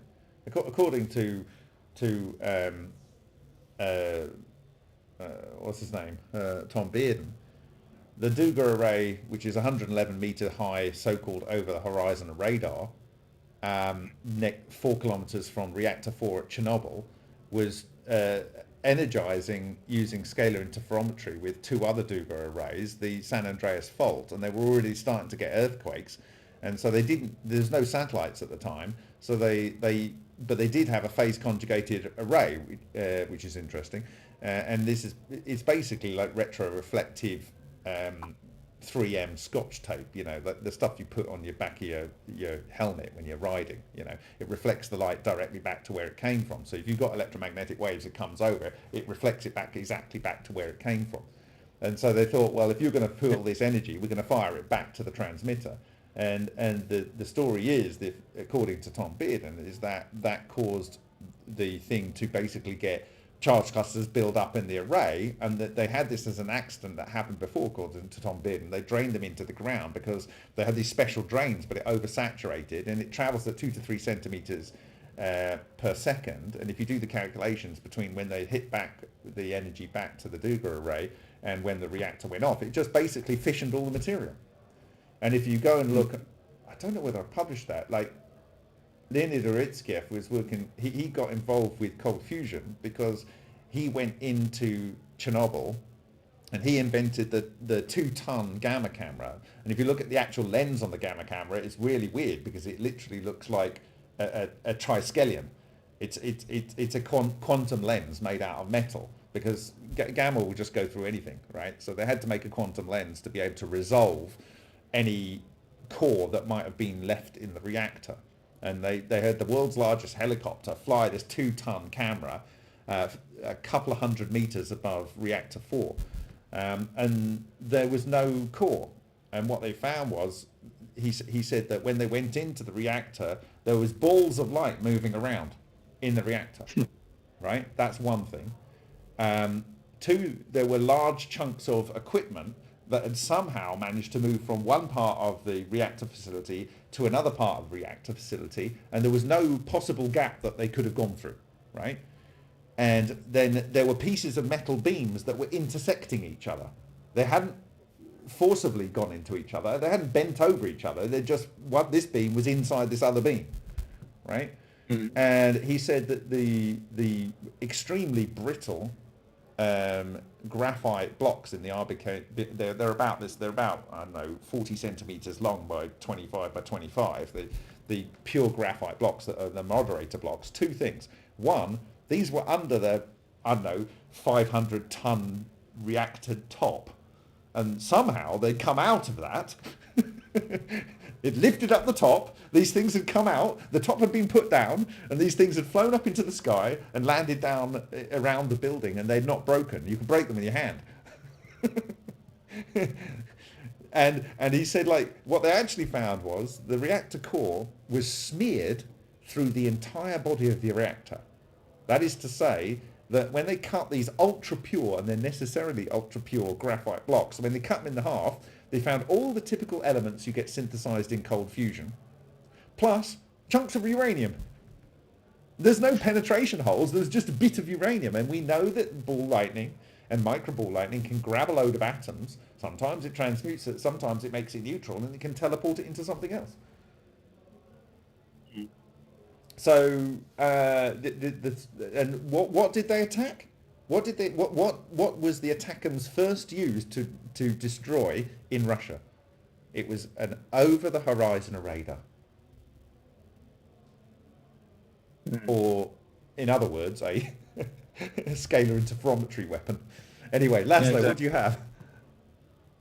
That was my reason hand before. Okay. So I already asked the Yeah. question. The story of these Chernobyl is completely... It's like too big to be mobile, no? So probably if you have scalar interferometry, then it's too big device to make it mobile. So that's why they don't. I think you could do it from satellite. I think you could do it from submarine. Submarine's a good way to do it, actually. You so they could do it without ballistic from submarine, and then you control them from satellite, or from multiple ground stations. So they could do it without using ballistic missiles then, because those could be probably taken out by some orbs like NH-37. Yeah, this is what I said earlier in the stream. I think they're trying to poke the bear enough so that they launch nuclear weapons, and then they'll just take them out of the sky. They want a full-on nuclear launch, and then they'll take them all out. And because these ball lightning, they work in the water, they work in the sky, they work in the air, but they dissipate because there's so many ways that they can dissipate. They just dissipate in the ground, so you can't attack things in a silo. You can cause them to detonate, but you don't want to do that because you contaminate the land. That's actually what happened. So if you look at Tom Bearden's book, he says the reason they put these charge dissipation devices under the ground around the Dugar, that's 4 kilometers from Reactor 4 at Chernobyl, is that they had a nuclear processing waste dump, and it was triggered to blow up because they had experimental equipment, and it caused these triggering to blow up. And it is still radioactive to this day. It was the worst radioactive disaster. It was the first worst radioactive disaster. However, Alexander Shishkin says it's actually because of charge clusters built up, because there's a lot of radioactive isotopes. They fired out these high energy photons, and they cause exotic vacuum objects, he calls them static electricity, to build up, and then they triggered a cascade explosion which blew it up. So, but whichever way you look at it, it's either charge clusters coming from this the scalar interferometry system there, or it's charge clusters coming from the radioactive material that's already dumped in the ground. And he argues that the same thing happened actually at Fukushima. The explosion was caused by a charge cluster build-up in the environment and caused that what looked like a little bit like a nuclear bomb, but it was a bomb that had nuclear bits in it. It's quite different. But actually, if you go and look, there's a study done in the Fukushima Daiichi district, and they have these like meteorite bits that came out and they're a very long way away, but when you look at the material that's in them, it's lenosynthesis material. There was a guy that was asking me to write a paper on that, and I thought, oh God, it's just another one to do. Just, I want practical technology. I don't want to be having to answer all these questions. You know what I mean? All right, are we done? Thank you. Oh, okay, Astros, one more question. Yes. So the main question I had regarding that presentation and your recent ones is about the relationship between chi, prana, Holy Spirit, ether, etc., and the thing we call gravity, electronuclear collapse, synthesis of matter, etc. Like, which experiments or theories do you think best would be to look at? So I've described it. There's the Middle Ages theory of gravity, which is the push theory of gravity, and they describe it as, I can't remember the name, but I describe it in the Matt Bell podcast. Sorry, Matt Bell. It's not Matt Bell, it's Matt Bell. I keep saying it wrong because I read it as it's written. Okay, Matt Bell. And basically they think that these ultra mundane corpuscles, i.e. they're barely interacting particles, come down from the cosmos, and they effectively push things together, and if something's occluded, they get pushed in the same way that you can imagine the Casimir effect works, right? It's kind of like pre-Casimir Casimir effect. But I argue, and it's not an original idea, because there's Russians that have thought this, and also when I first visited Piantelli in late 2014, in December 2014, he said, oh, Lena occurs in the Earth, right? That's as far as his comment went, but I agreed with him. And if you go and look at Matsumoto's work, which is not in the book, which I hope to do in the second book, because he's actually drafted a second book, right? He talks about, and he shows how ball lightning is probably the cause of the heat in the Earth, and he actually recorded during earthquakes and volcanic stuff the same kind of traces that you can make in the lab. It's absolutely amazing, right? The guy didn't stop when people didn't listen to him. He just carried on going, and so basically, there's Coriolis forces. There's metal by itself is a solid plasma. That is to say that the electrons are not associated with a particular atom nuclei, right? And so when you have a fluid metal, as you do in the core of the Earth and in the outer mantle, then these are producing magnetohydrodynamic structures which have a toroidal moment, which can interact with the anapole moment, which is a special class of toroidal moment in relic neutrinos, which are, in my opinion, this ultra mundane material, which is less than half of an electron volt apiece, more close to a quarter of an electron volt, and it condenses those by bringing it into its cores and into ordinary matter. So that accounts for the Earth growing, and when you take something that's microns to millimeters in de Broglie wavelength and you condense it down from, let's say, 0.28 of an electron volt to one proton that has 938 million electron volts. That's a lot of very big things that are rarefied being condensed into a very small thing, which is condensed matter. And it's like a steam engine that's constantly condensing steam to water, and it's just pulling everything in. And this is where you get to the work of what's his name? Bob McElrath. He worked at CERN Theory Group in 2008. He published that background neutrinos, relic neutrinos, are a theory of gravity that's compliant with mainstream physics. But he didn't have this concept of condensation in the Earth.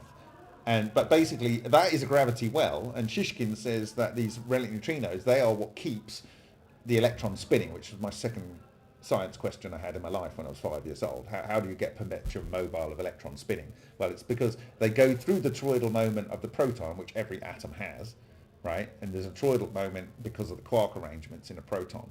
And that can pull in these things that have a specialized version of the toroidal moment, which is an anapole.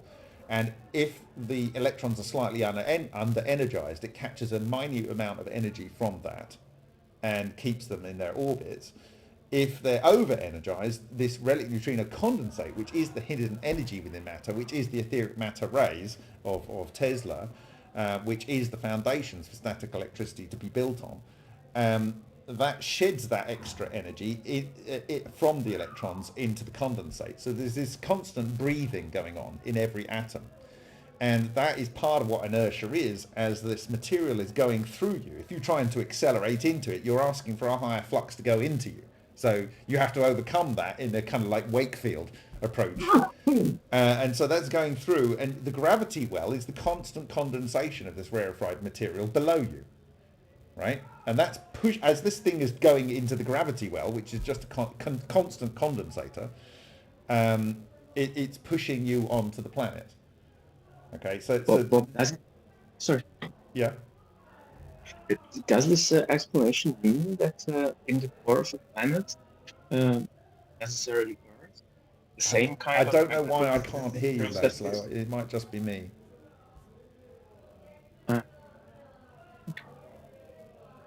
Do you want to write it down?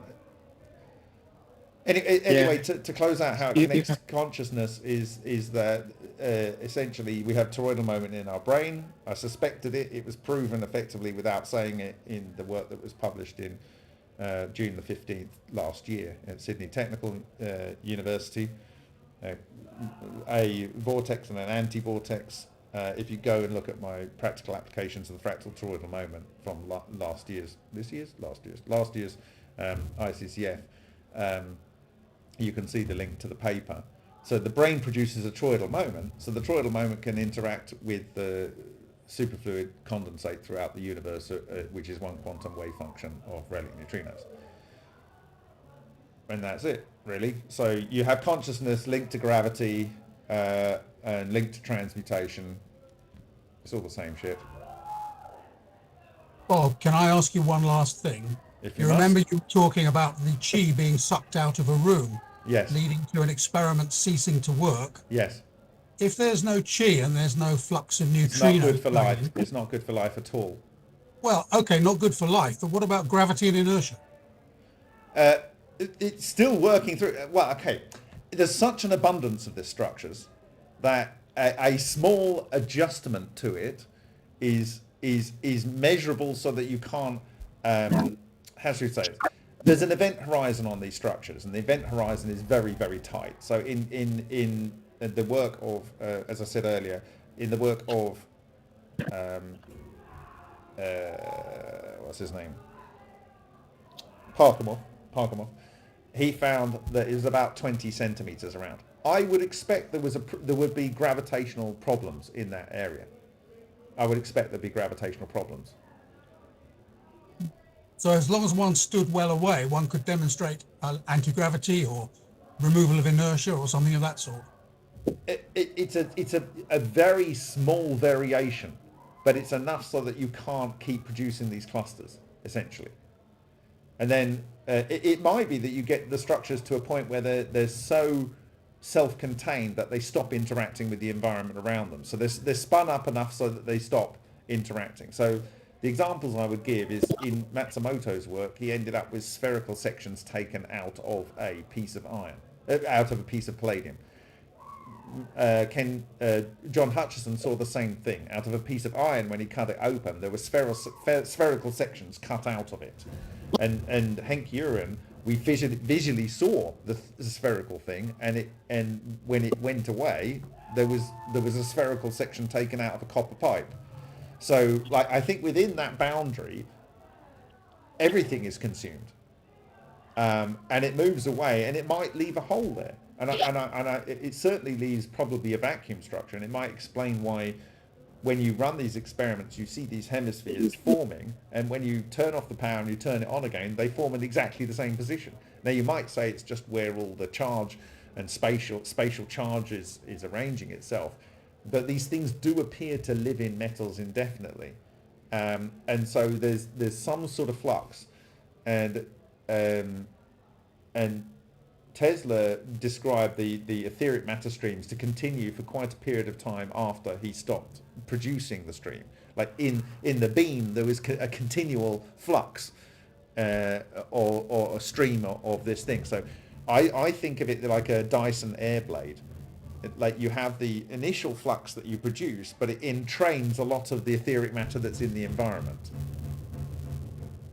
So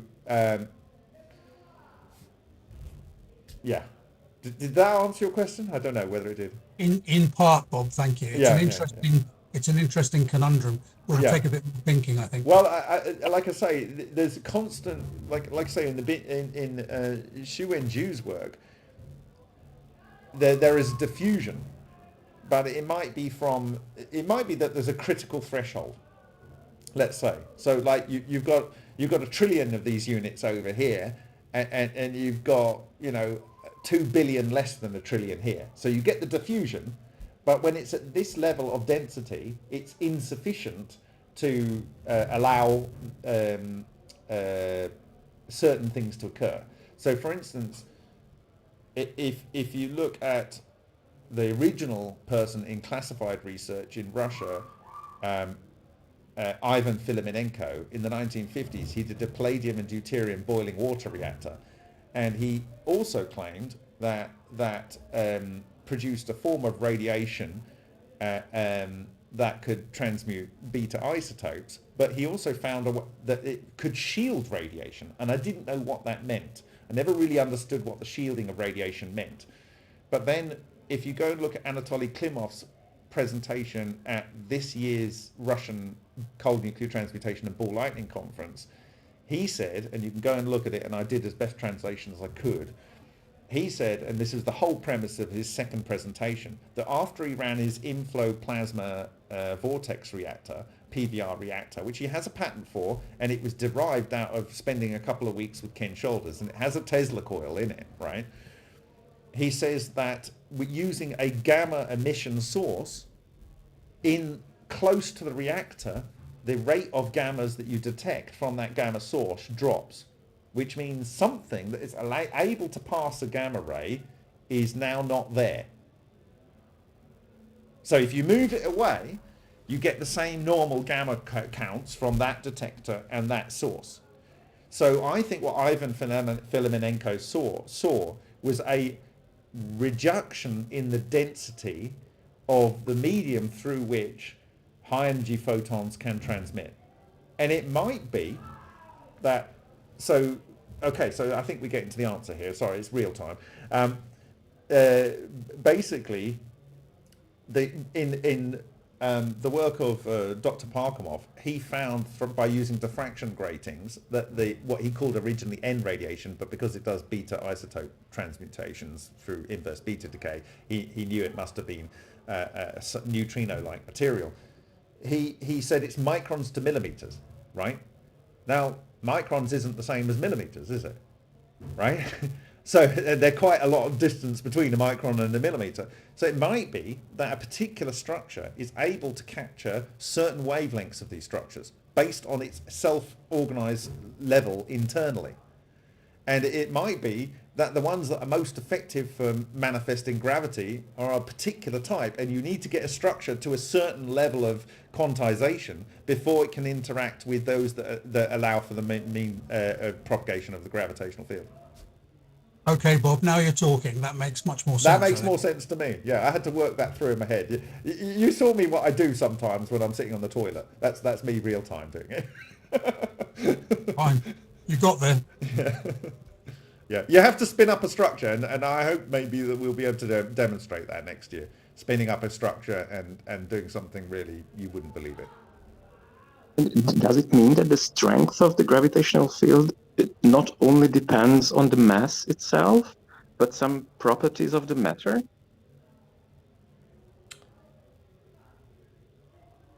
I'm saying that the proton has its toroidal moment, and a different structure will have a different toroidal moment if it's big, but if that big structure then is energized such that it self-organizes to smaller and smaller and smaller and smaller structures, and as far as I can work out, the reason you get 2 kiloelectron volt electrons being emitted by cohering exotic vacuum objects is because of the wheel within a wheel within a wheel diameter structure of the orbit of the electron around the proton, which is 25 picometers.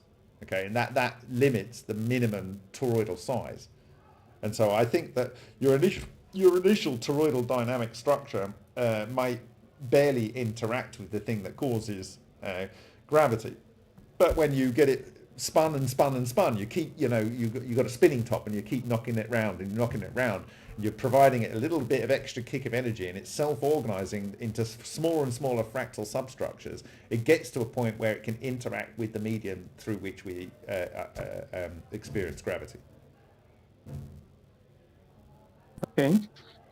So you're using matter to access the way matter is interacted with, if that makes sense. Mm-hmm. It doesn't just happen. And it's lucky that it doesn't just happen because we'd have a very wonky universe.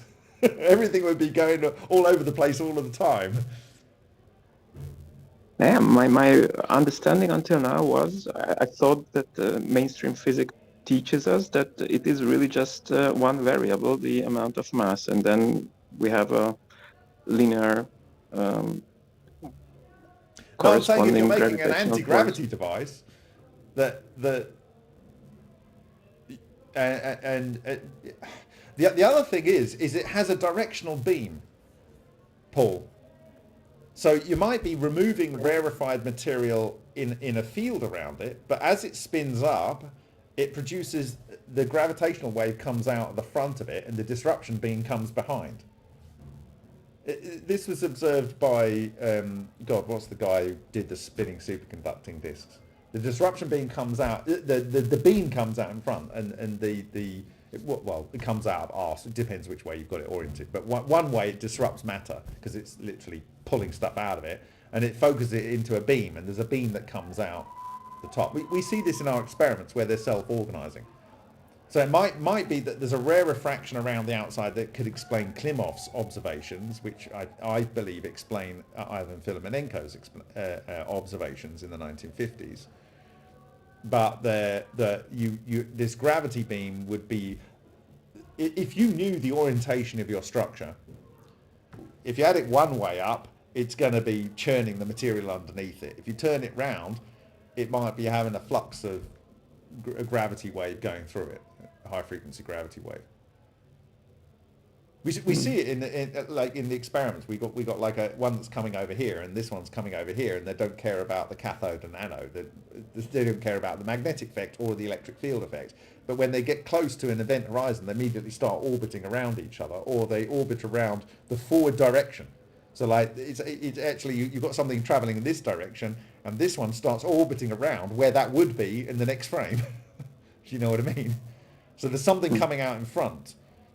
And so it's a redistribution of the fields, the dielectric constant, the physical vacuum, the permittivity of the vacuum, and it's focusing potentially a medium. And it might be not that it's pushing it out. The beam is actually sucking it in.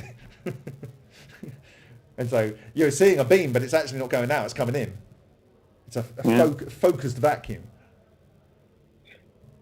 Yeah, and what was the effect with the moon you described? How does that So the relative influence neutrinos the are gravity? microns to millimeters, so they interact partially with normal matter in the same way that if you look at a sheet of glass, you can look through a window, but if you look at a window side on, you can see a reflection of something else somewhere else, right? So light can partially go through a window. So what Parkhomov found was ordinary matter can partially reflect the relative neutrinos, okay? And he used a pan lid. Why not? he had it in his kitchen. He didn't need it for cooking. Why not? It was a nice parabolic shape. But the moon obviously is a lot of solid matter.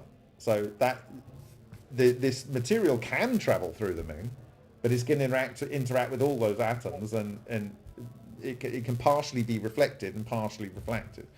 So it means below the moon we have a smaller flux of relic Yes. neutrinos meeting so the Earth. if you look at Xu Wenju's work, I did a presentation called "If Gravity Can Do This, What Is Gravity?" So you can go and look at that. It's about 5 years ago, and I look at the work that was published in 1999 of Xu Wenju's team in China from 1988 to 1999. They found four things that happened during three-body alignments. That's either a solar eclipse or a lunar eclipse. One, the spectral lines of elements change. Now, what did I say? The position of electrons, according to Shishkin, is maintained by the flux of relic neutrinos. If you have a lower flux or a higher flux, then those will change, and you'll get different spectral lines when you you excite those electrons to a higher orbit, and then they descend to their stable orbit below. And this is what Leonid Arutskiev explained was the reason why there was this ethereal glow which didn't have any spectra of ordinary ionized gas, and it's not Cherenkov radiation, above Chernobyl, which was witnessed by many thousands of people that lived in Pripyat. They saw this weird glow, right? And it wasn't the normal ionizations of gases that you would see. And it's because there was these charge clusters in there and a different flux, and the electrons were in a different position, okay? So that's one. Normally, when you excite an atom, you get the same spectrum back. It's one of the bases of spectroscopy, right? But in this case, you didn't during three-body alignments. Two, there was a linear crystal growth in the solidification of a lead-tin alloy. And I put that to crystal growth is defined if you have a normal flux of relic neutrinos as a random kind of arrangement. But if you have the moon in the way, for instance, you're getting diffraction. Like if you put a circle in the way of a light beam, you'll get some band diffraction beams, rings around the outside. So that's like it's producing a diffraction grating, effectively.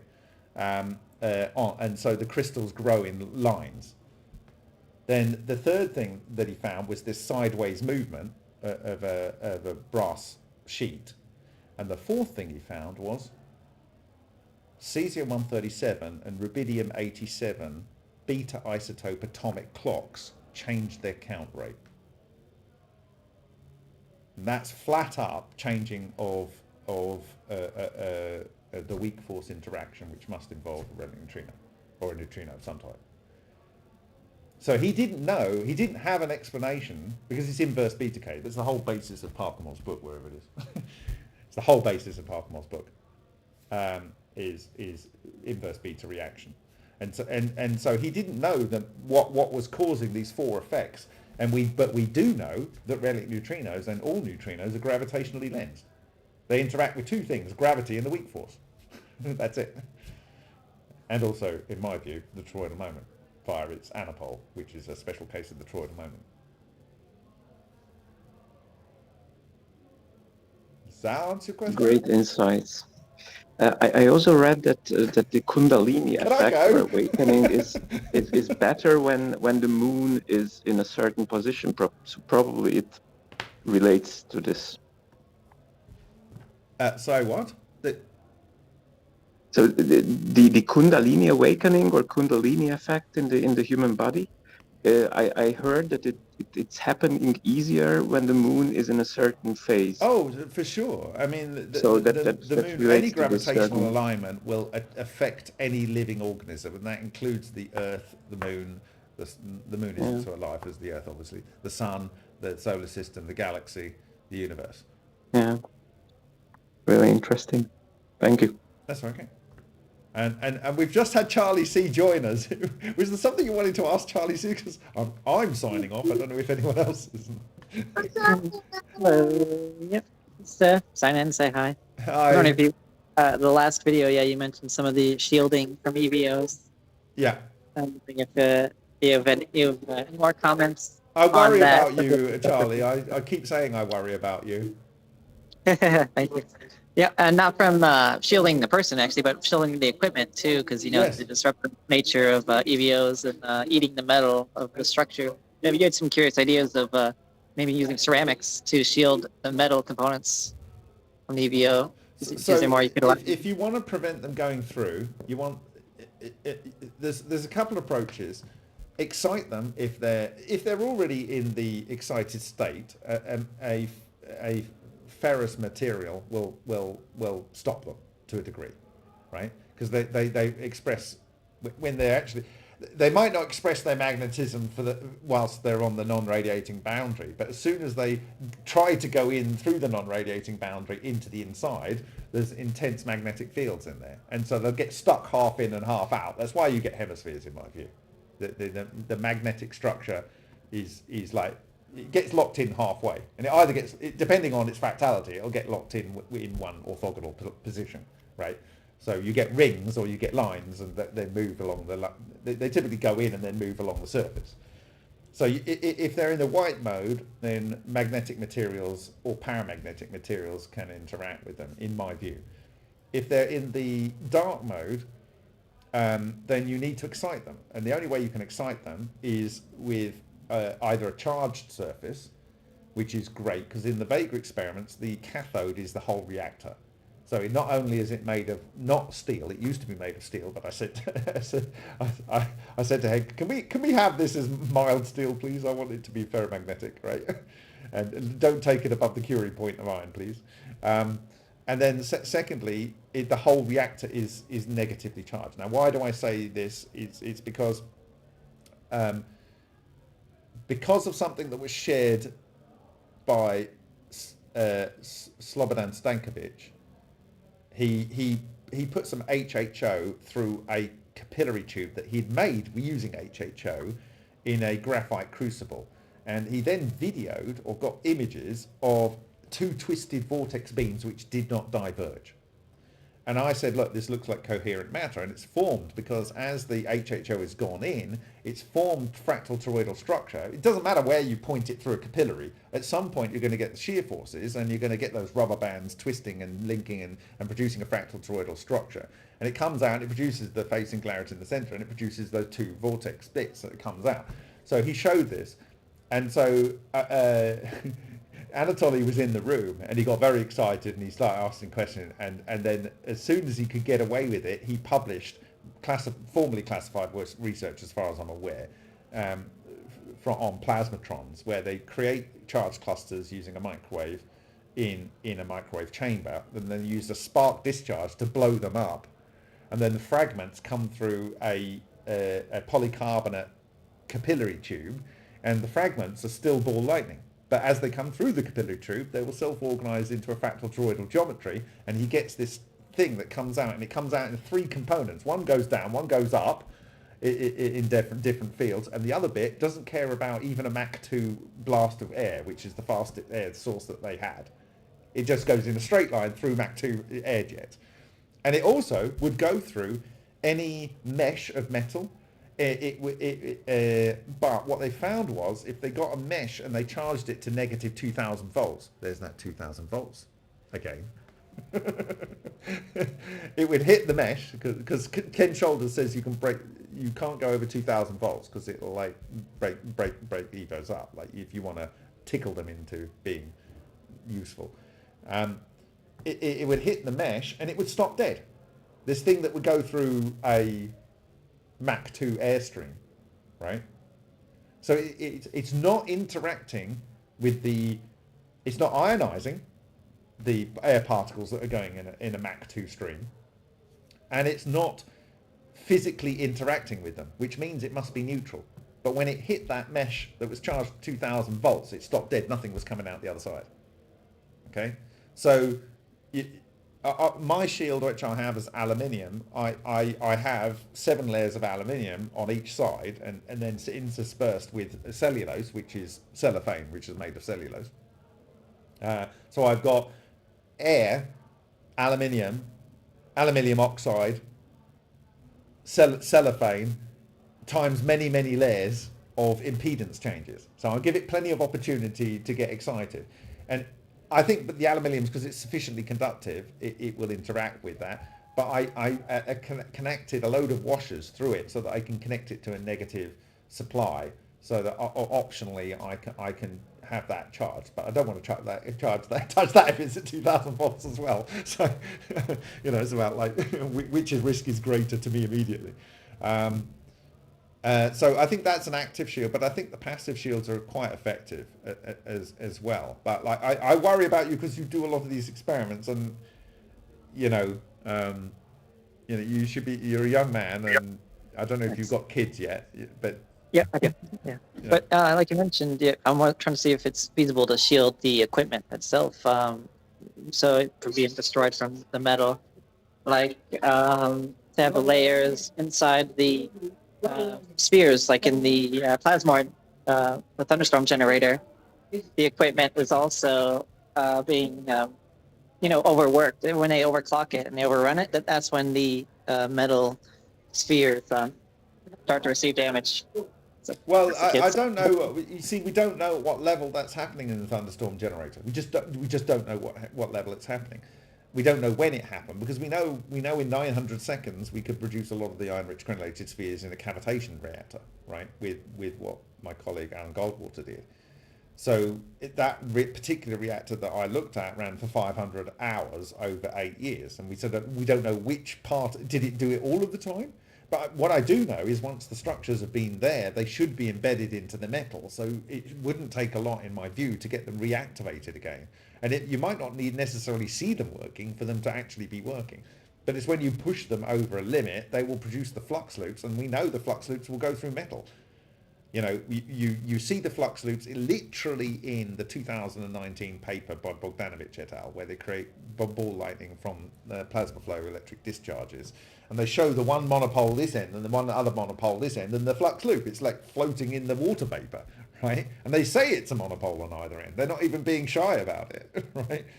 And then they refer to Wyszynski's 2008 paper, which is Dirac compliant, equation complete model of a monopole. And it's essentially what gets produced by the fractal toroidal geometry. The thing that he shows is produced by the phase singularity and the associated fields. And so, yes, you can shield it.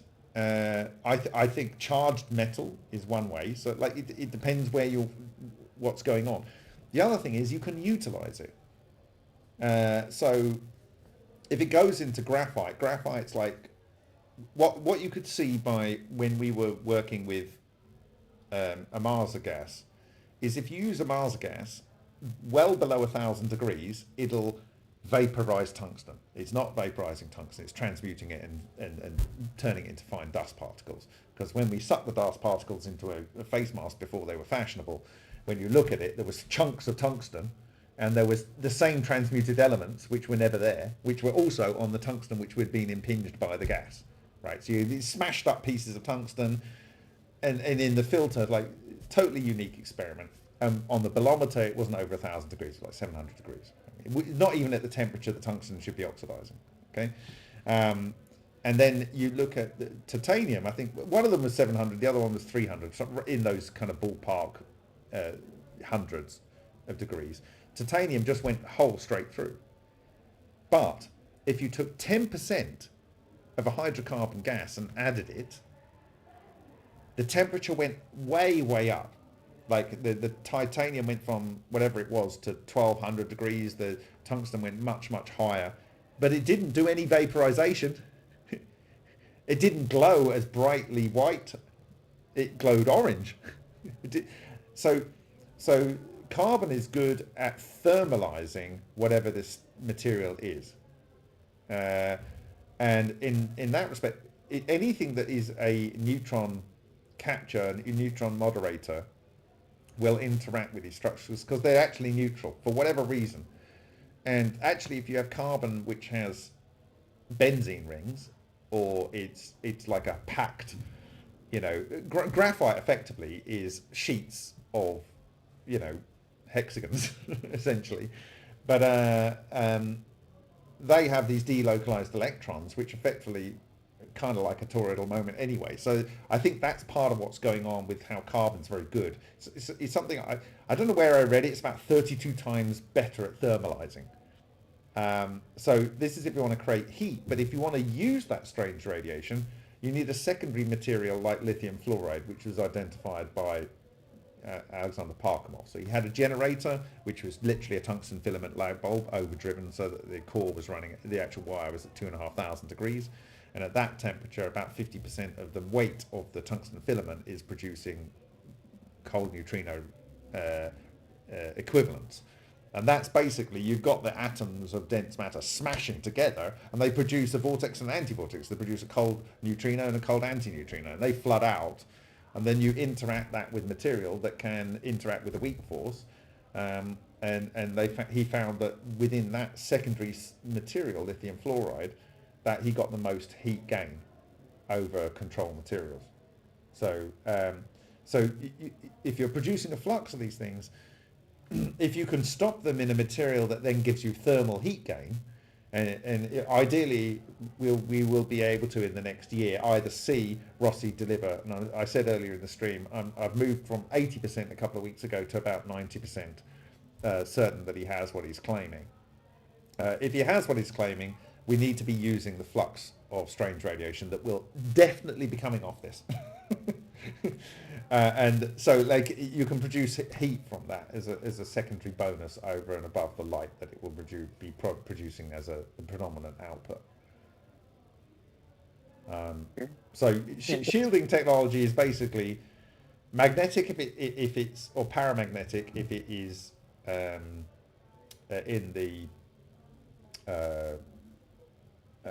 white state. If it's not in the white state, you want the most conductive things you can get, and that's silver. And we know silver works. We worked from Tesla's real-time X-rays before Röntgen invented X-rays. It worked with Russ George, who I did a recent video with, where he had a discharge between two palladium electrodes in deuterium, a corona discharge, and we know that this does cold fusion. It's Irina Fatimova's classic experiment. She's did one last year or the year before, but anyway, it does transmutation.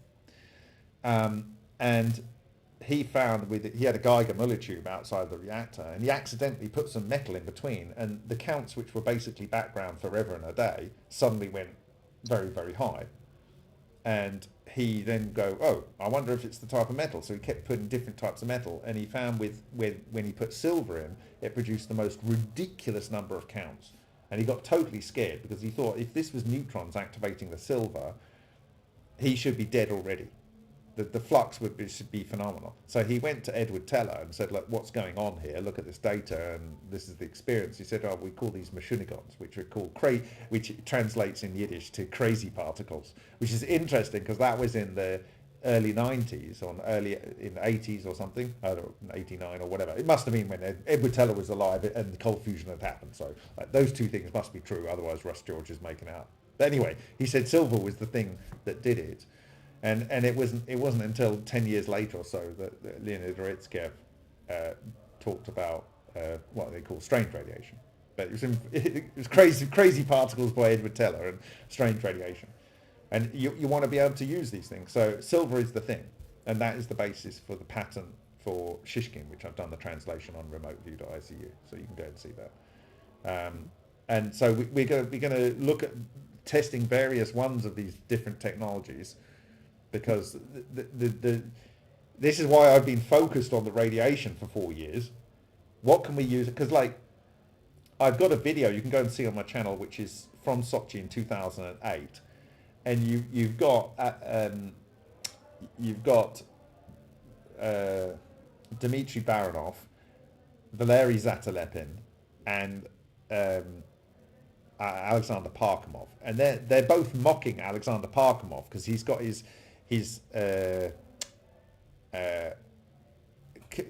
calorimeter as a metal device, and they're saying, Alexander, you're wasting all your strange radiation. You should be using it. Like, you can literally see that conversation. And they're doing it. I think they're even speaking in English for my benefit, but you can translate if not. But they're mocking him because you're producing all of this hidden energy within matter, but then you're dumping it into the environment. You want to be putting a secondary material in there. And I think that might have spurred him on to do this big study on which secondary materials are most effective at creating not only thermalization, like you get with graphite, but and then the last thing is you can't use a ionic ceramic, because an ionic ceramic is what was used in the Nernst lamp in the late 1890s to early 1900s, right? Where basically you had a heater element that heated up the ionic ceramic until it became a perfect conductor, or a very good conductor, and then you pass the electricity through the actual ceramic. People think these refractory insulators are good, like quartz. No, ionic. Zirconia, ionic. Aluminium oxide, ionic. They're shit. When you get them up to a high temperature, they become conductors, right? So you can't use them. You have to use boron nitride or diamond, right? Those are the options. There's not a lot of other options. So you can use those. And what happens is that eventually an EVO will be up to such a level that it'll be able to change the permittivity of the vacuum and affect electrons such that it'll go through anything when it's spun up and energized enough. But for ceramics, it just bores through them very easily if they're ionic. But if they're covalent, it's a little bit harder to interact. So these are the suggestions that I made publicly to try and help the problems that Mills was having with his sun cell. And then he introduced graphite and boron nitride. And he suddenly got the devices that worked. But he's definitely got no ball lightning going in and making holes in his reactor, and he's definitely got no exotic vacuum objects making his tungsten electrodes and his lithium electrodes disappear, because he's doing something differently. He has his own private universe. I love you, Randall, but you got to come clean. Yeah, and it produces a lot of UV, by the way. These things. So. Yeah, so that's basically it. It depends how much you spin these structures up. And of course, if they get in metals and you get so many of them and they don't discharge, the metal will turn to jelly. And, you know, if they're in certain fields and the fields are interacting with the very tight fields that are not fully enclosed in a non-radiating boundary, then you're going to get some interaction. So a magnet will be able to manipulate the thing at a distance. And also, if you have phase conjugated waves, scalar waves charging the monopoles on your metal sample, and then you change the phase relationship of those by twiddling some knobs, you're moving the nodes around. And if the node has grown from, you know, a nanostructure through to something that's a centimeter in size, and you've got another one here, and then you move the phase relationship between those two around, they might twist and twist your metal, and that's the Hutchison effect. And depending on whether it's in a paramagnetic material or a ferromagnetic material. The paramagnetic material, these things can move around in, but the ferromagnetic, they get locked in place, so they just tear the matter apart. It just rips. So it depends on the material you've got. Gadolinium's interesting. What do you think of using biological materials like animals and plants versus ceramics and metals? Well, we know it interacts with animals because the Russians have done the work with exploding metal foils and electrical high-intensity pulse discharges. So we know it interacts. But, you know, that can be beneficial and negative. They showed that too. So, like, you don't want to be around this producing the right type of clusters if you've got cancer, but you do if you haven't got cancer. But you don't really want to have it unless, and this is a whole other topic. So, and I was meant to finish an hour and 15 minutes ago, and it was only meant to be for the DAO. So. We'll talk more on a call recorded, and I hope we get to speak to the people and have those people on the call in the coming. I've scheduled a time between the 17th and 20th, I think. Yep, I just hadn't reached out to I just hadn't reached out to Charlie to inform him of that. That's going to happen, Charlie. So yeah. Sounds good. You can go away and think of what you're saying, but like I really worry about you because like. Ken Shoulders was very cautious, and his body was riddled with cancer. I know what the cancers were that Matsumoto had. I didn't run the reactor here, as I said earlier in the stream. I don't know whether they were there, but I didn't run it for 4 years because I was worried, because the person that made it, who was 40 years old, died of cancer. Right? Yuji Bajatov, he was doing surface water corona discharges, and he died extremely suddenly from a very, very aggressive cancer. But it's one thing when it's mature people that have been playing with this for a long time, but for, you know, what the guy did that built the supernova reactor and the nova reactors, that's a young guy, and you should be playing safe. Yeah. That goes for you, Nikita, as well. Keep your distance. There's a video, it's on our YouTube, and Parkamon's like got this, what he calls the woodpecker, which I think is funny because that's what the signal was that came out of the Duga array, but it's hilarious anyway. He calls it the woodpecker because it's just coming up and down and tapping as the solenoid makes the connection. It pulls it up again. It's producing this radiation.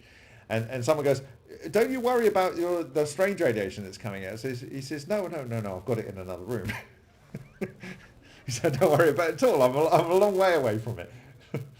So that's the story. Although Shishkin does say that when he calls them when they're unwinding and traveling. So I shared a presentation in my last stream where I think it's from 2006 or something, or they're showing that when they say this is possibly applicable to coherent matter and Bose-Einstein condensates, but they're doing it in coherent light, and they have a phase singularity of a torus of light, a flat torus of light, and they show that the soliton of light, and they show that as it propagates, if it becomes unstable, it separates into two vortices of light, one left and one right, and we've literally caught that on camera from David Buttiglier, where you see the ball lightning form. It then blows up, and there's a vortex coming out that way one way, and there's an anti-vortex coming out that way.